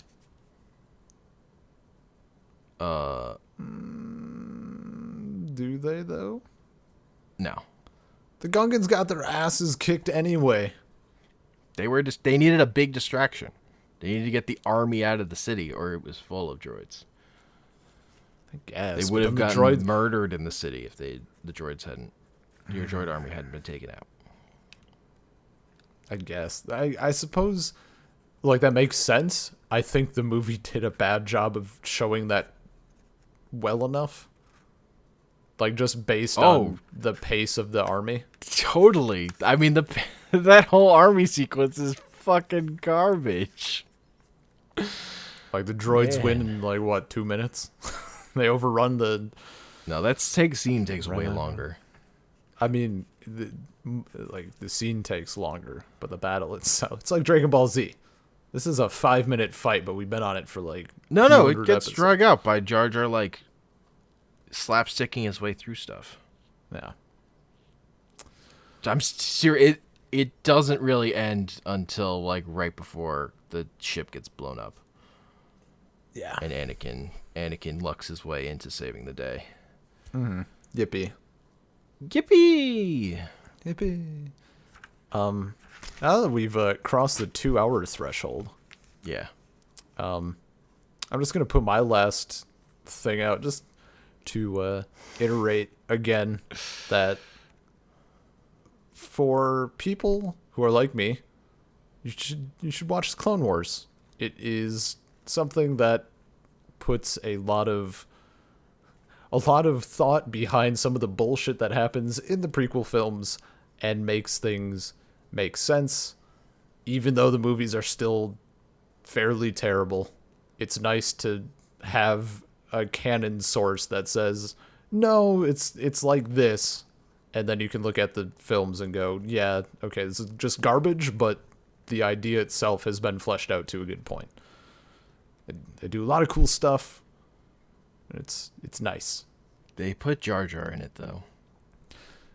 Yeah, but you can actually just skip those episodes. Is the thing. Like, it's episodic, so if there's a Jar Jar episode, you just fucking mash that next button. Fair enough. I don't think he's in any episodes that are super relevant. Though they do have an episode where him and Mace Windu have to go on a mission, and that's just... Like, you can tell Mace debated turning to the dark side just to fucking slaughter Jar Jar. Like,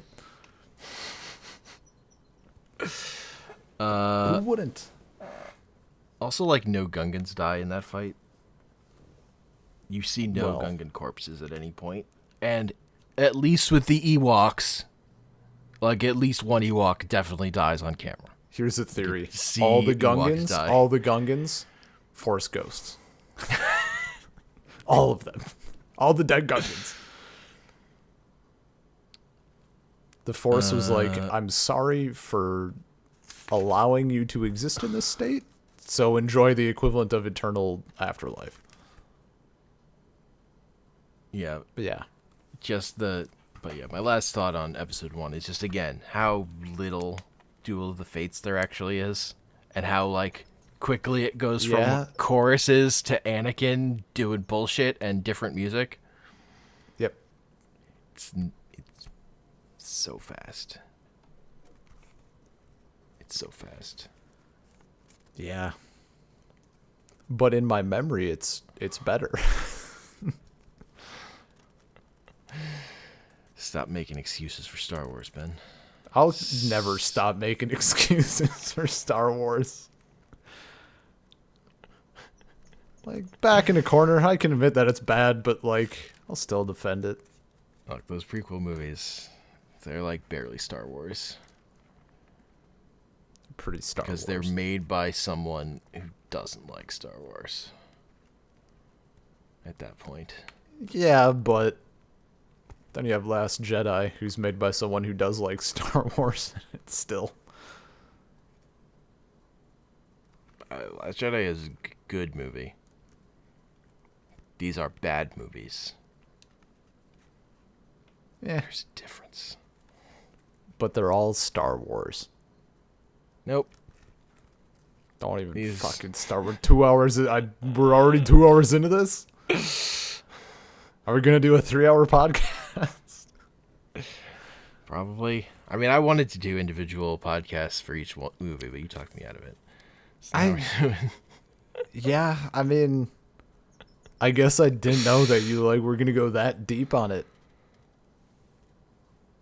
I needed I to mean, actually. I watched them because I wanted to know the thing. The one thing I was unclear of was my ranking of the three. okay. So what's your Like, current? and now it's tough. One is the lowest for me, easily, Okay. and it's because of all the Jar Jar and the Trade Federation being garbage. Yeah. Uh, I, s- I still,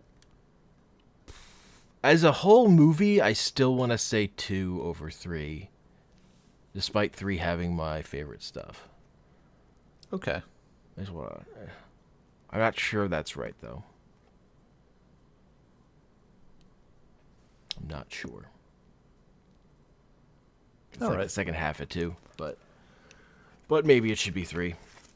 I 3 think just I'd. has like actual story stuff that is makes me mad, and 2 is mostly I don't care, so it's better. Yeah. I think. Best to worst, I'd probably go 3-1-2. One. I will freely admit, purely for nostalgic reasons. Like that was my first Star Wars, so it's always gonna have that edge. 3, I think I just like a lot more. See, I still have emotions inside of me, so like when I go through expanded universe stuff and then I return to like the scenes with Order 66 and everything, like it still hits me a bit. Like getting into the expanded universe and feeling more of those characters and everything. Because the prequels sure as hell don't make you feel about them. Yeah, no, that's like the big thing is like I don't care about any of these characters. But they hired a model to play Alia Secura so they could have a hot Twi'lek get killed on screen. She was the blue one. Oh. She got shot a bunch. She did. I believe they Blah blah blah. don't they like shoot her and then her body is like on the ground and they're still just laying in her. Yes. That's how that goes. I hate how they killed the Jedi. Just like backstab across the galaxy thing. I hate it. Yeah. Hate it. I so much would have rather like. Okay, so I have this is another big continuity thing. Like, so what if Palpatine just hadn't gotten his clone army, and the Jedi had gone to fight the droid army and just all got killed? Because that was what was going to happen. I mean, aside from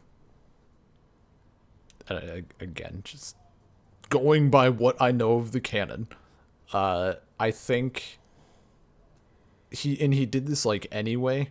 He was trying to like over time get the idea in people's heads that like the Jedi were kind of at fault for this whole war a little bit, or at least prolonging it, because I mean, there's various times, especially in the show, when like it's debated that maybe we could win this war if we could like do this brutal thing, and everyone is like, yeah, but like that would make us just as bad. We can't do that. And Palpatine, I think, uses a bit of this, or would use more of it, to imply to the people like, yeah, the Jedi are prolonging this war way longer than necessary. They have the power to win, but they refuse to use it, blah, blah, blah. So I think the clone army is just a much more efficient way of saying that like kill the Jedi and call them traitors after the fact, instead of like having to plant that so firmly in the people's minds.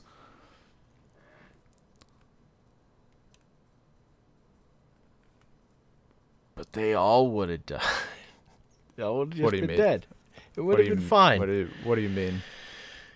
They just would have died trying to fight the clone army. The clone army just saves all of their lives. It's It's just like, why though? Why prolong this?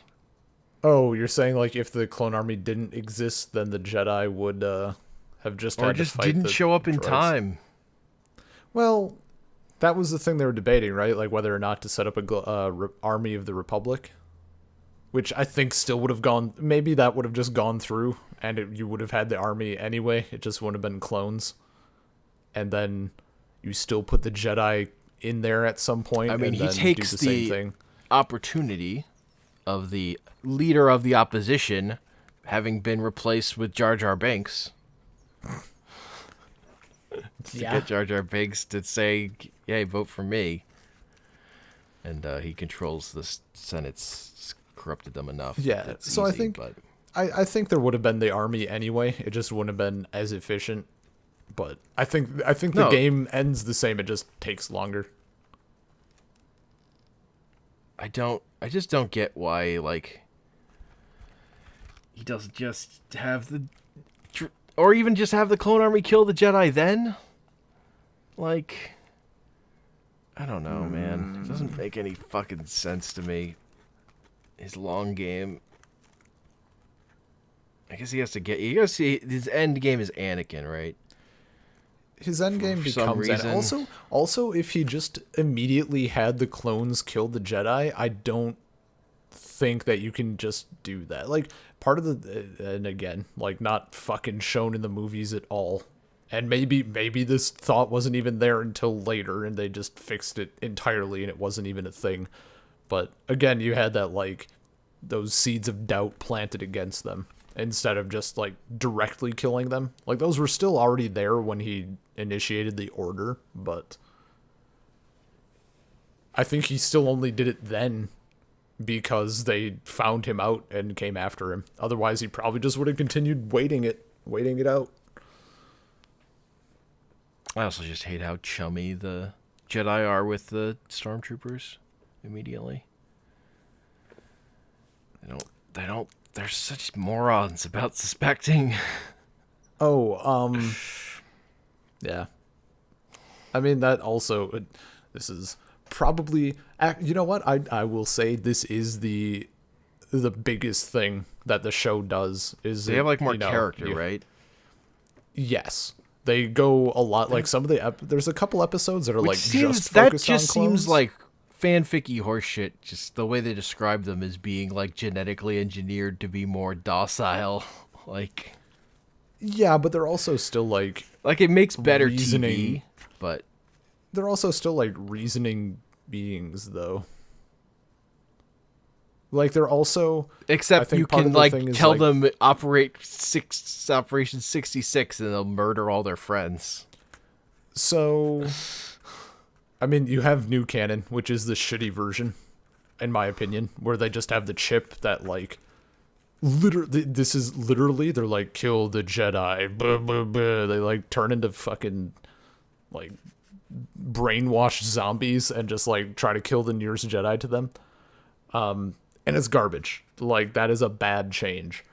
Originally, like there was some good writing that came out about like the Order 66 stuff. Like there was a perspective of like some clone trooper, and he's like talking about. I think part of it was in the original Battlefront 2, like in the campaign, and he's talking about how like did any of us have doubts? Did any of us think about like not doing it? Absolutely. And like how the walk into the Jedi Temple was dead fucking quiet. Like there was no military banter going on. It was just silence. And like that makes for a more powerful image. Like you had that sort of question at least, instead of like flip a switch and here we go. It's not great either way, but the original thing was better, I think. Shoot your friends and murder children. Totally on. I mean, Anakin murdered most of the children from the looks of it. I mean, they marched. A lot of stormtroopers marched to that temple with him, though. Yeah, but like There was like Yoda doesn't say all the younglings were killed by Anakin. He says this one. He's like points out this one in particular. He's killed by lightsaber. Oh yeah, fair enough. Here's the list of flirtation moves that Anakin pulls to win Padme's heart. Oh, fuck. Talks about how much sand sucks. Yeah. Talks about how dictatorship is great. Naturally. Pretends to be hurt. Classic. Tells her that being near her causes him great agony and pain. Which she eventually reciprocates. Also, then in like the next fucking scene, he's like, "No, stay. Your presence calms me." He's a fucking. I find your presence soothing.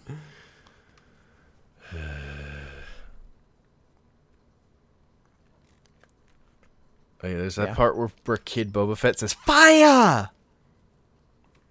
It's great. Yeah. It's the best Boba Fett line of all time.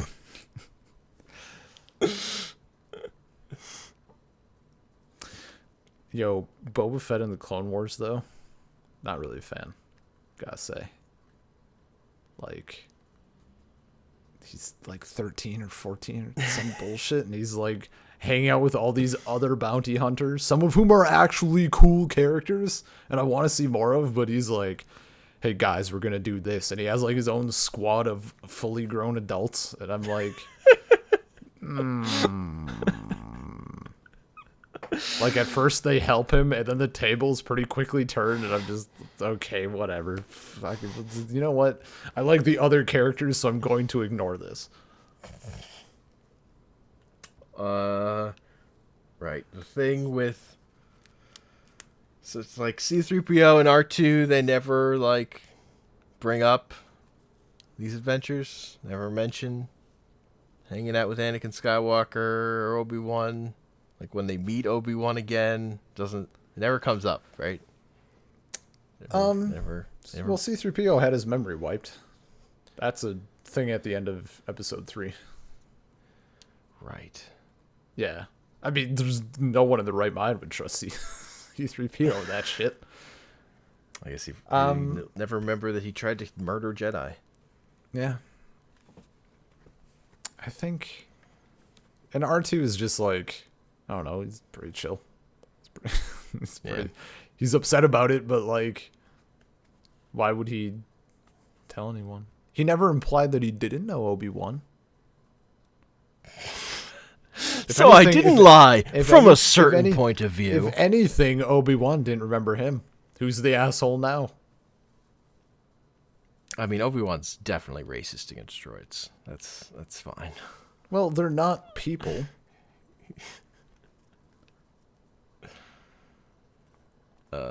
Yo, Mace Windu hates droids, though. Like, doesn't give a shit.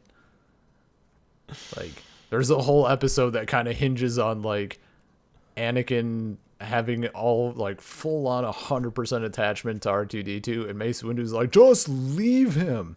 Get out of... Like, we need to fucking go. That man would put 1,000 astromechs in the line of fire if it would better his purposes. He doesn't care. And a lot of other people in that universe probably would do the same thing. Yes. Oh yeah. The other flirting move Anakin does, crying about his mom dying and telling Padme that he slaughtered men, women, and children. That one's real hot. Well, it's showing his human side. It's showing his true character. It worked, obviously. Padme was like, "That's you're what just she's human, into. Annie. I just love guys who murder children." A strong human. He's not strong enough. That's his whole problem. Takes charge. He's got real inferiority issues. Probably has problems in bed. I mean, obviously very not. insecure. They got it up once. He had to go kill another group of Tusken Raiders to do it, but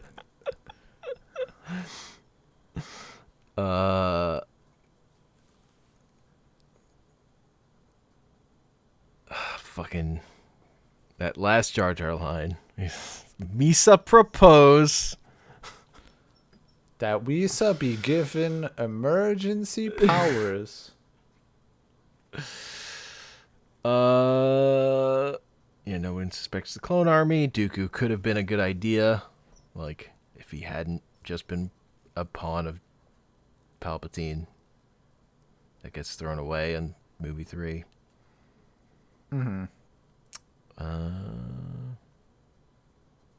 Just the thing of like Anakin and Obi-Wan, they're always fucking bickering, and we get implications of them like having fun adventures, but we never get to see that in the movie.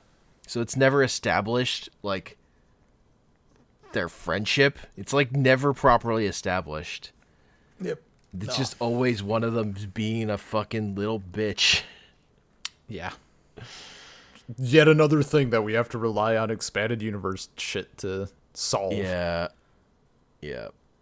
George Lucas in the prequel films is like Bethesda and their Elder Scrolls game. Just let other people work it out. I'll give you the base. So I do have a candidate for worst Yoda line. Oh boy. And for me, it's around the survivors, a perimeter form. It's the one that gets me. Why? Why that one in particular? Like what It's just like the way he's like giving it as a command. It's just the other candidate for me is not if anything to say about it, I have. One's also real rough. That's a little It's just fucking awkward. Cause like there are a lot of times where he's not doing Yoda-isms. Mm-hmm. And they give him these like really long lines and do it, and it's just fucking weird. It's not like it doesn't make him seem wise. It's just like he has a speech impediment. I mean, that's just the way his species. Actually, we have no confirmation of that. I have no idea. There is a Legends book that I vividly recall reading, and Yaddle shows up in it. Spoiler alert: she also dies because of Anakin. Fucked up, and she had to absorb a bomb with her body / the Force. I forget if she also speaks that way. I want to say yes. That's pure guesswork. Yeah, it seems like a thing they would do. She's a Yoda species. She has to talk like Yoda. You know Yoda's good because he's the only one at the end of episode 2 that's like, wait, you think we won today? You fucking kidding me? Yeah. No, fucking morons. There's a part in episode 3 at the beginning, Anakin like smiles. He's like having fun. It's fucking creepy. It's just like, wait. Since when can you experience joy? Angsty bitch. Pod racing, killing Tusken Raiders. Like this is a Tinder profile. Likes slaughtering Tusken Raiders. Long walks along the lava beach. Doing this again. Yeah, Obi-Wan hates that it when he does that. The way that space battle is handled, where it's like there's no like one at the beginning of 3.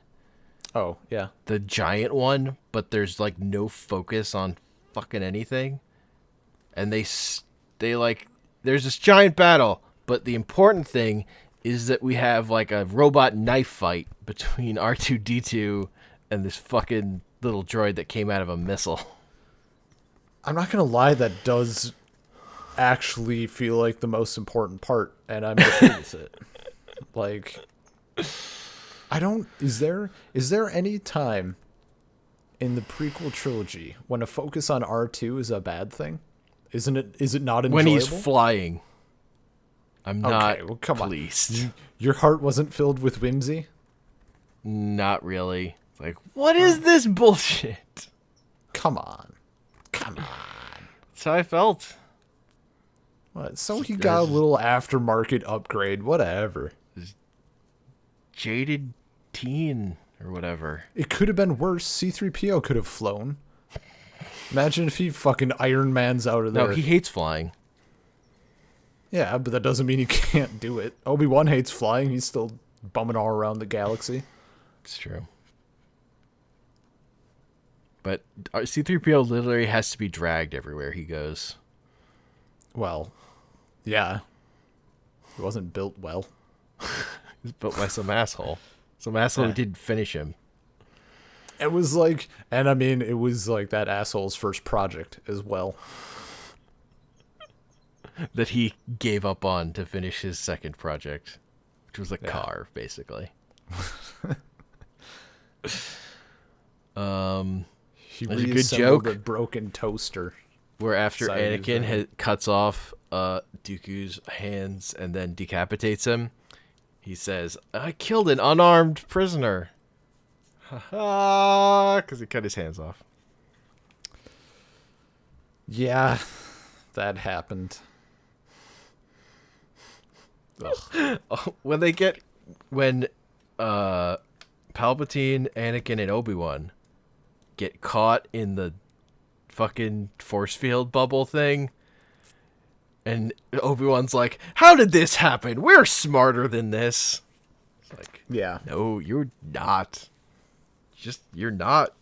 Nope. You know, I've heard that the novelization of Episode 3 is actually fantastic. Like, some of the insights into character thoughts and stuff it gives is like everything is just supposedly very well done. Yeah. Just kind of mentioning.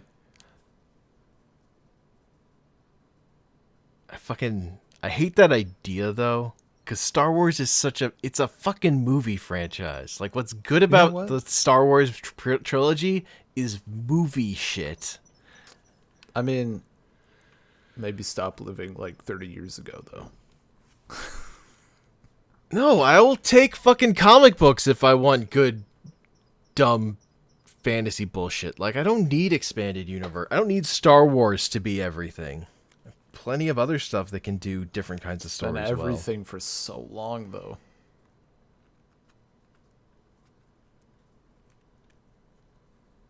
So long. Not Yeah, that it's much been a older long than time, Star dude. Wars. Most of it is What? like stuff from the 80s and 70s they can't get over. Yeah, but meh. There's other good stuff. Yeah, you're not comic you're books not that aren't Marvel and DC. Those are good too. You're not a real Star Wars fan, so whatever.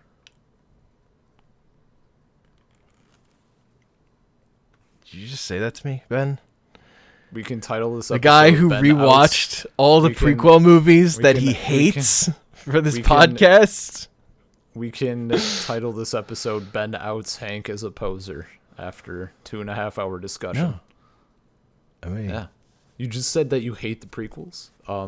I do hate the prequels. They're bad movies. Hate leads to the dark side, so It leads to suffering. I'm suffering.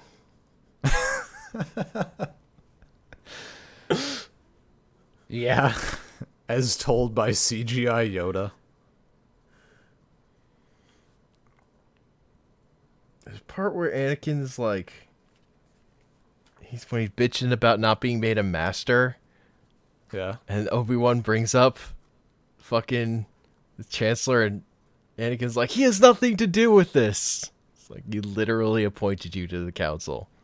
It's why you're on the council. He literally did that. He had literally everything to do with this. The fucking council, like, oh, that bullshit angst. It's just fucking forced. Bad. Man. Darth Plagueis, though.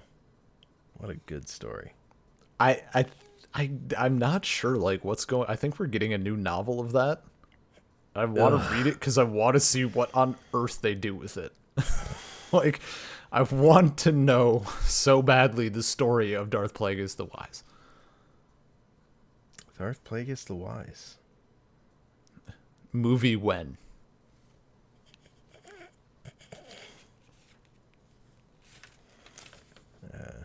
I will say whatever they do for like they have the Obi-Wan film planned, I guess, but I want films that don't just focus on characters that were like okay. I mean, that was Rogue One. Rogue One didn't focus on characters. And I'm like, there are no characters. That is one that as actually like I spoke out against it a lot early on, and I'll backtrack on that. I'll admit like I have enjoyed it more over time. Like I needed to come around to the idea, and I'm fine with it. And it's okay. I did some Star Wars soul searching and came out the other side. But Obi-Wan is like the exception because, well, okay, if they get Ewan McGregor to do it, then it's the exception because I will watch that shit immediately. That's awesome. That's fantastic. But like, I don't want different Han Solo from when he was younger. Throw it in a book or a comic and call it a day. If you're gonna do like side films, do it about characters that we don't know or characters that you don't need to rely on like different actors. Like do a Cad Bane film. He's dude from Clone Wars. Cool, better version of Boba Fett. Like he's actually a cool bounty hunter who does stuff and isn't just a side piece that gets thrown in a pit. Like do something like that instead of revisiting whatever bullshit. There's way less money in that idea though than just milking the characters people know. It's the whole point of this endeavor is to milk all the money in Star Wars. You milk the money by making the Han Solo movie. Also, the Han Solo movie seems like it could be okay. Like, I think it looks totally fine. The part I'm gonna care the least about, I think, is Han Solo himself. But whatever. 100%. I've only seen like that initial trailer. What's her name from the Star Wars comic that like claimed to be his wife? She's not in it, is she? They didn't go into that shit. I don't think. I think that was later. I don't know. I'm still looking forward to it. Just like my preference would be different things. Like I'm enjoying. I don't want prequel stuff. I want new stories. Yes. So yes, I am enjoying going through the material that takes place between Revenge of the Sith and A New Hope. Like because there's still a lot of unexplored space there as far as new canon goes. So I'm okay with that for now. But I'm getting real sick of all the stuff that centers on original trilogy and even to an extent sequel trilogy. Like I think an expanded universe they got as far out as like it was like 100 years.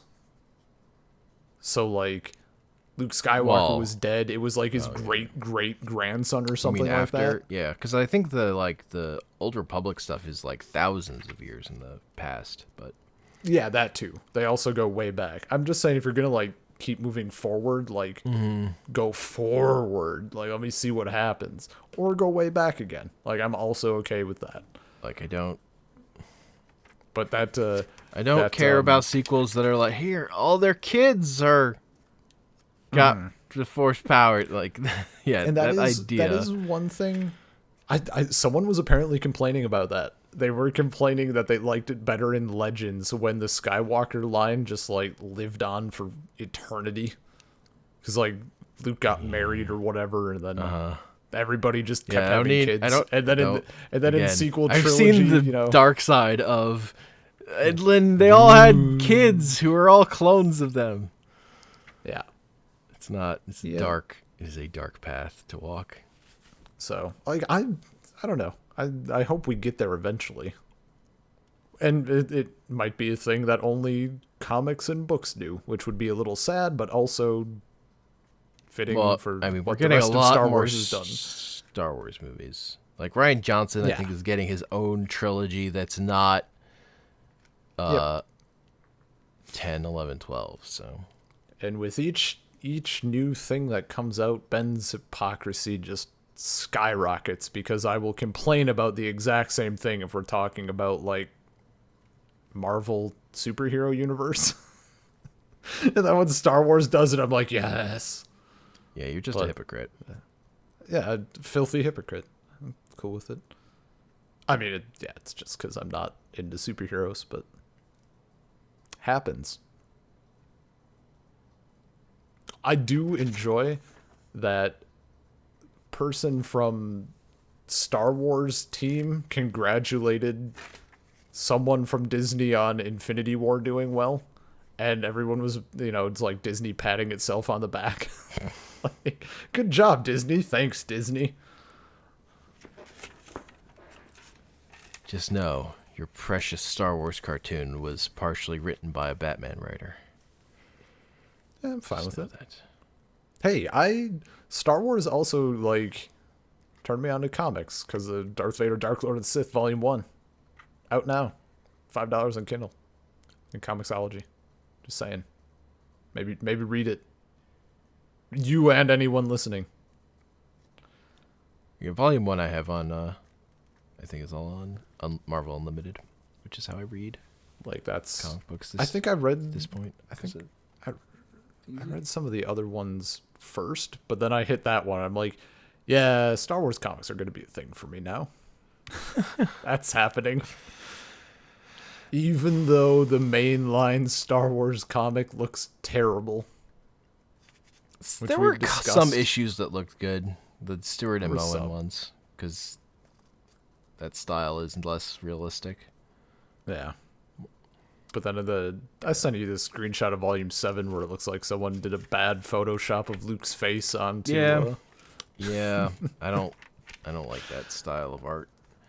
Whatever. The other stuff looks good, so... Last Yo. quote is when they're surfing, Obi-Wan and Anakin are surfing on hoverboards on lava, and Anakin's real pissy, going from my point of view, the Jedi are evil. The fucking bitch. From a certain point of view, hanging 10. Then Obi-Wan gets his revenge on his Anakin's son by saying Anakin's dead from a certain point of view. From a certain point of view, your father is dead. Fucking horseshit. That's some original trilogy horseshit there. Obi-Wan, garbage person. Yeah? Just fucking tell the truth, you asshole. But you couldn't for reasons. I would be fine with a special edition of the original trilogy where they somehow just replaced what's his name, Alec Guinness, with Ewan McGregor. I'd be down. Gross. When you think of Obi-Wan, do you think of Alec Guinness or Ewan McGregor?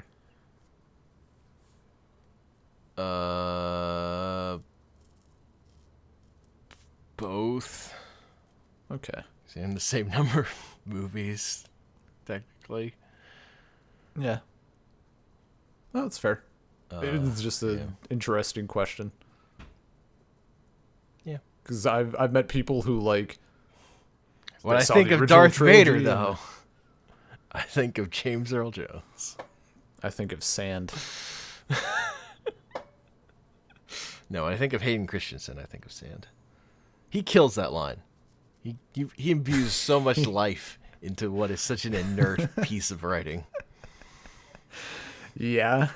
Fucking takes it and runs. I just imagine the Whitest Kids You Know sketch, louder with more enthusiasm.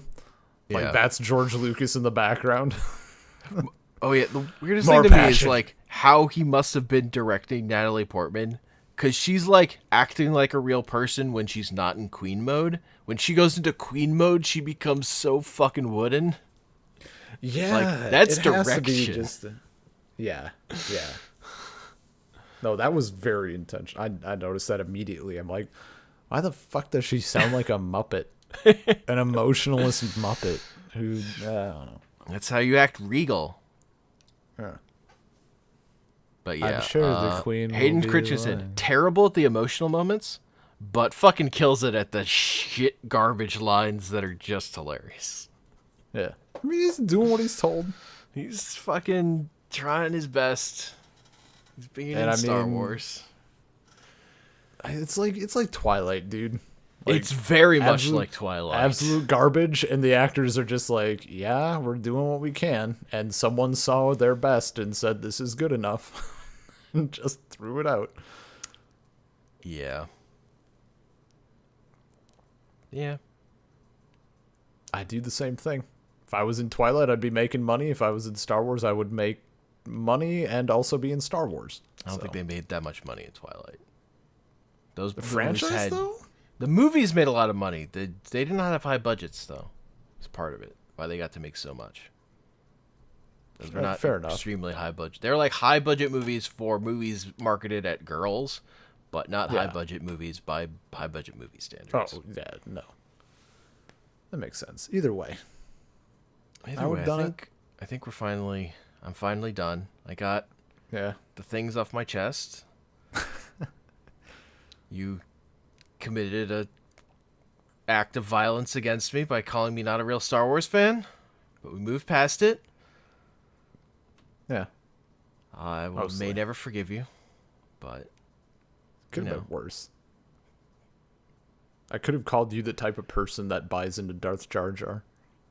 That's actually the most egregious insult I can think of. really worse than like normal Rick and Morty fans, or like. Yes. On a personal level, yes. Okay. If someone came up to me and I knew they were serious and they like said, you seem like someone who's into Darth Jar Jar. You seem like an intelligent person who's into intelligent person things. The true story. I'd probably have to kill him. There's no other option. There's no civil discourse to be had here. You just have to murder them. Can't let those people reproduce. What if their kids buy into Darth Jar Jar? Oh, well, we're gonna have maybe I'm on the wrong side of history, people identifying as vampires, but I refuse to think that someday in the future people are buying into Darth Jar Jar. See, now the magic is, if the comics just go on long enough, eventually some writer will get hired who believes in the Darth Jar Jar story and will try to write it. Yeah, so I'm going to make an alert site that if that ever happens, I get an email, a call, a text, like every form of communication, at which point I roll into the nearest store that sells a gun, see any of them in America, and I then do what I was destined to do. I'll do what Mace Windu could not. I will take care of the problem before it gets out of hand. Key is to kill that guy before the window breaks. I mean, if the window was intact, you wouldn't fall out the window. Science. I mean, he did get his hand cut off, but whatever. Like, They were robot I don't hands. know, dude. He could have just, like, fucking... We've established that Anakin is a shit-tier swordsman. Mace Windu's, like, one of the better ones. Mace Windu was being corrupted by the dark side at the moment. Facing he a wasn't. powerful He was Sith reflecting... Lord. He was reflecting It's it emotional. back. He was No, being he was- manipulated. You know, really at that seem moment, he like- wasn't being Force Lightning anymore. Palpatine was just going, "No, I'm so weak, so weak." The way I remember So that scene weak. going It's a is Mace dainty Windu just flower. kind of dangling the lightsaber in front of him while he shoots lightning at himself, and then Anakin's Palpatine like, Palpatine cuts the lightning, saying how Yeah, I weak know. he is for. The scene goes on for a while. Is all. yeah, no, I'm aware. I'm just doing like what I like think of it as. I don't care what you fucking think of it as. I just fucking watched this movie. Fucking care what I think you fucking made up thing and you not remember a eyes are movie wrong. correctly is. In my version, he always fucking says, fanfic "You're version? with this motherfucker," because Samuel Jackson. He just starts talking about Royale with cheese, having a little chit chat, talking to himself, going crazy. He starts giving a speech about the cold and cannibalism. Quotes the Bible, quotes from the Force holocrons. That Deep Blue Sea speech is the best. Because it's a thing he gives right before he dies, also. Basic intergalactic. Do you speak it, motherfucker? Anyway. Yeah. Anyway. It's been a podcast. We've said been our a last trip. thoughts like 4 times. We some Possibly a people new gotta record. die. We By some far our longest people. episode, I think. Including the movie, even the film watch throughs, I think this is still the longest episode we've ever done. We did one that was really long. I don't remember how long, though. Okay. Email.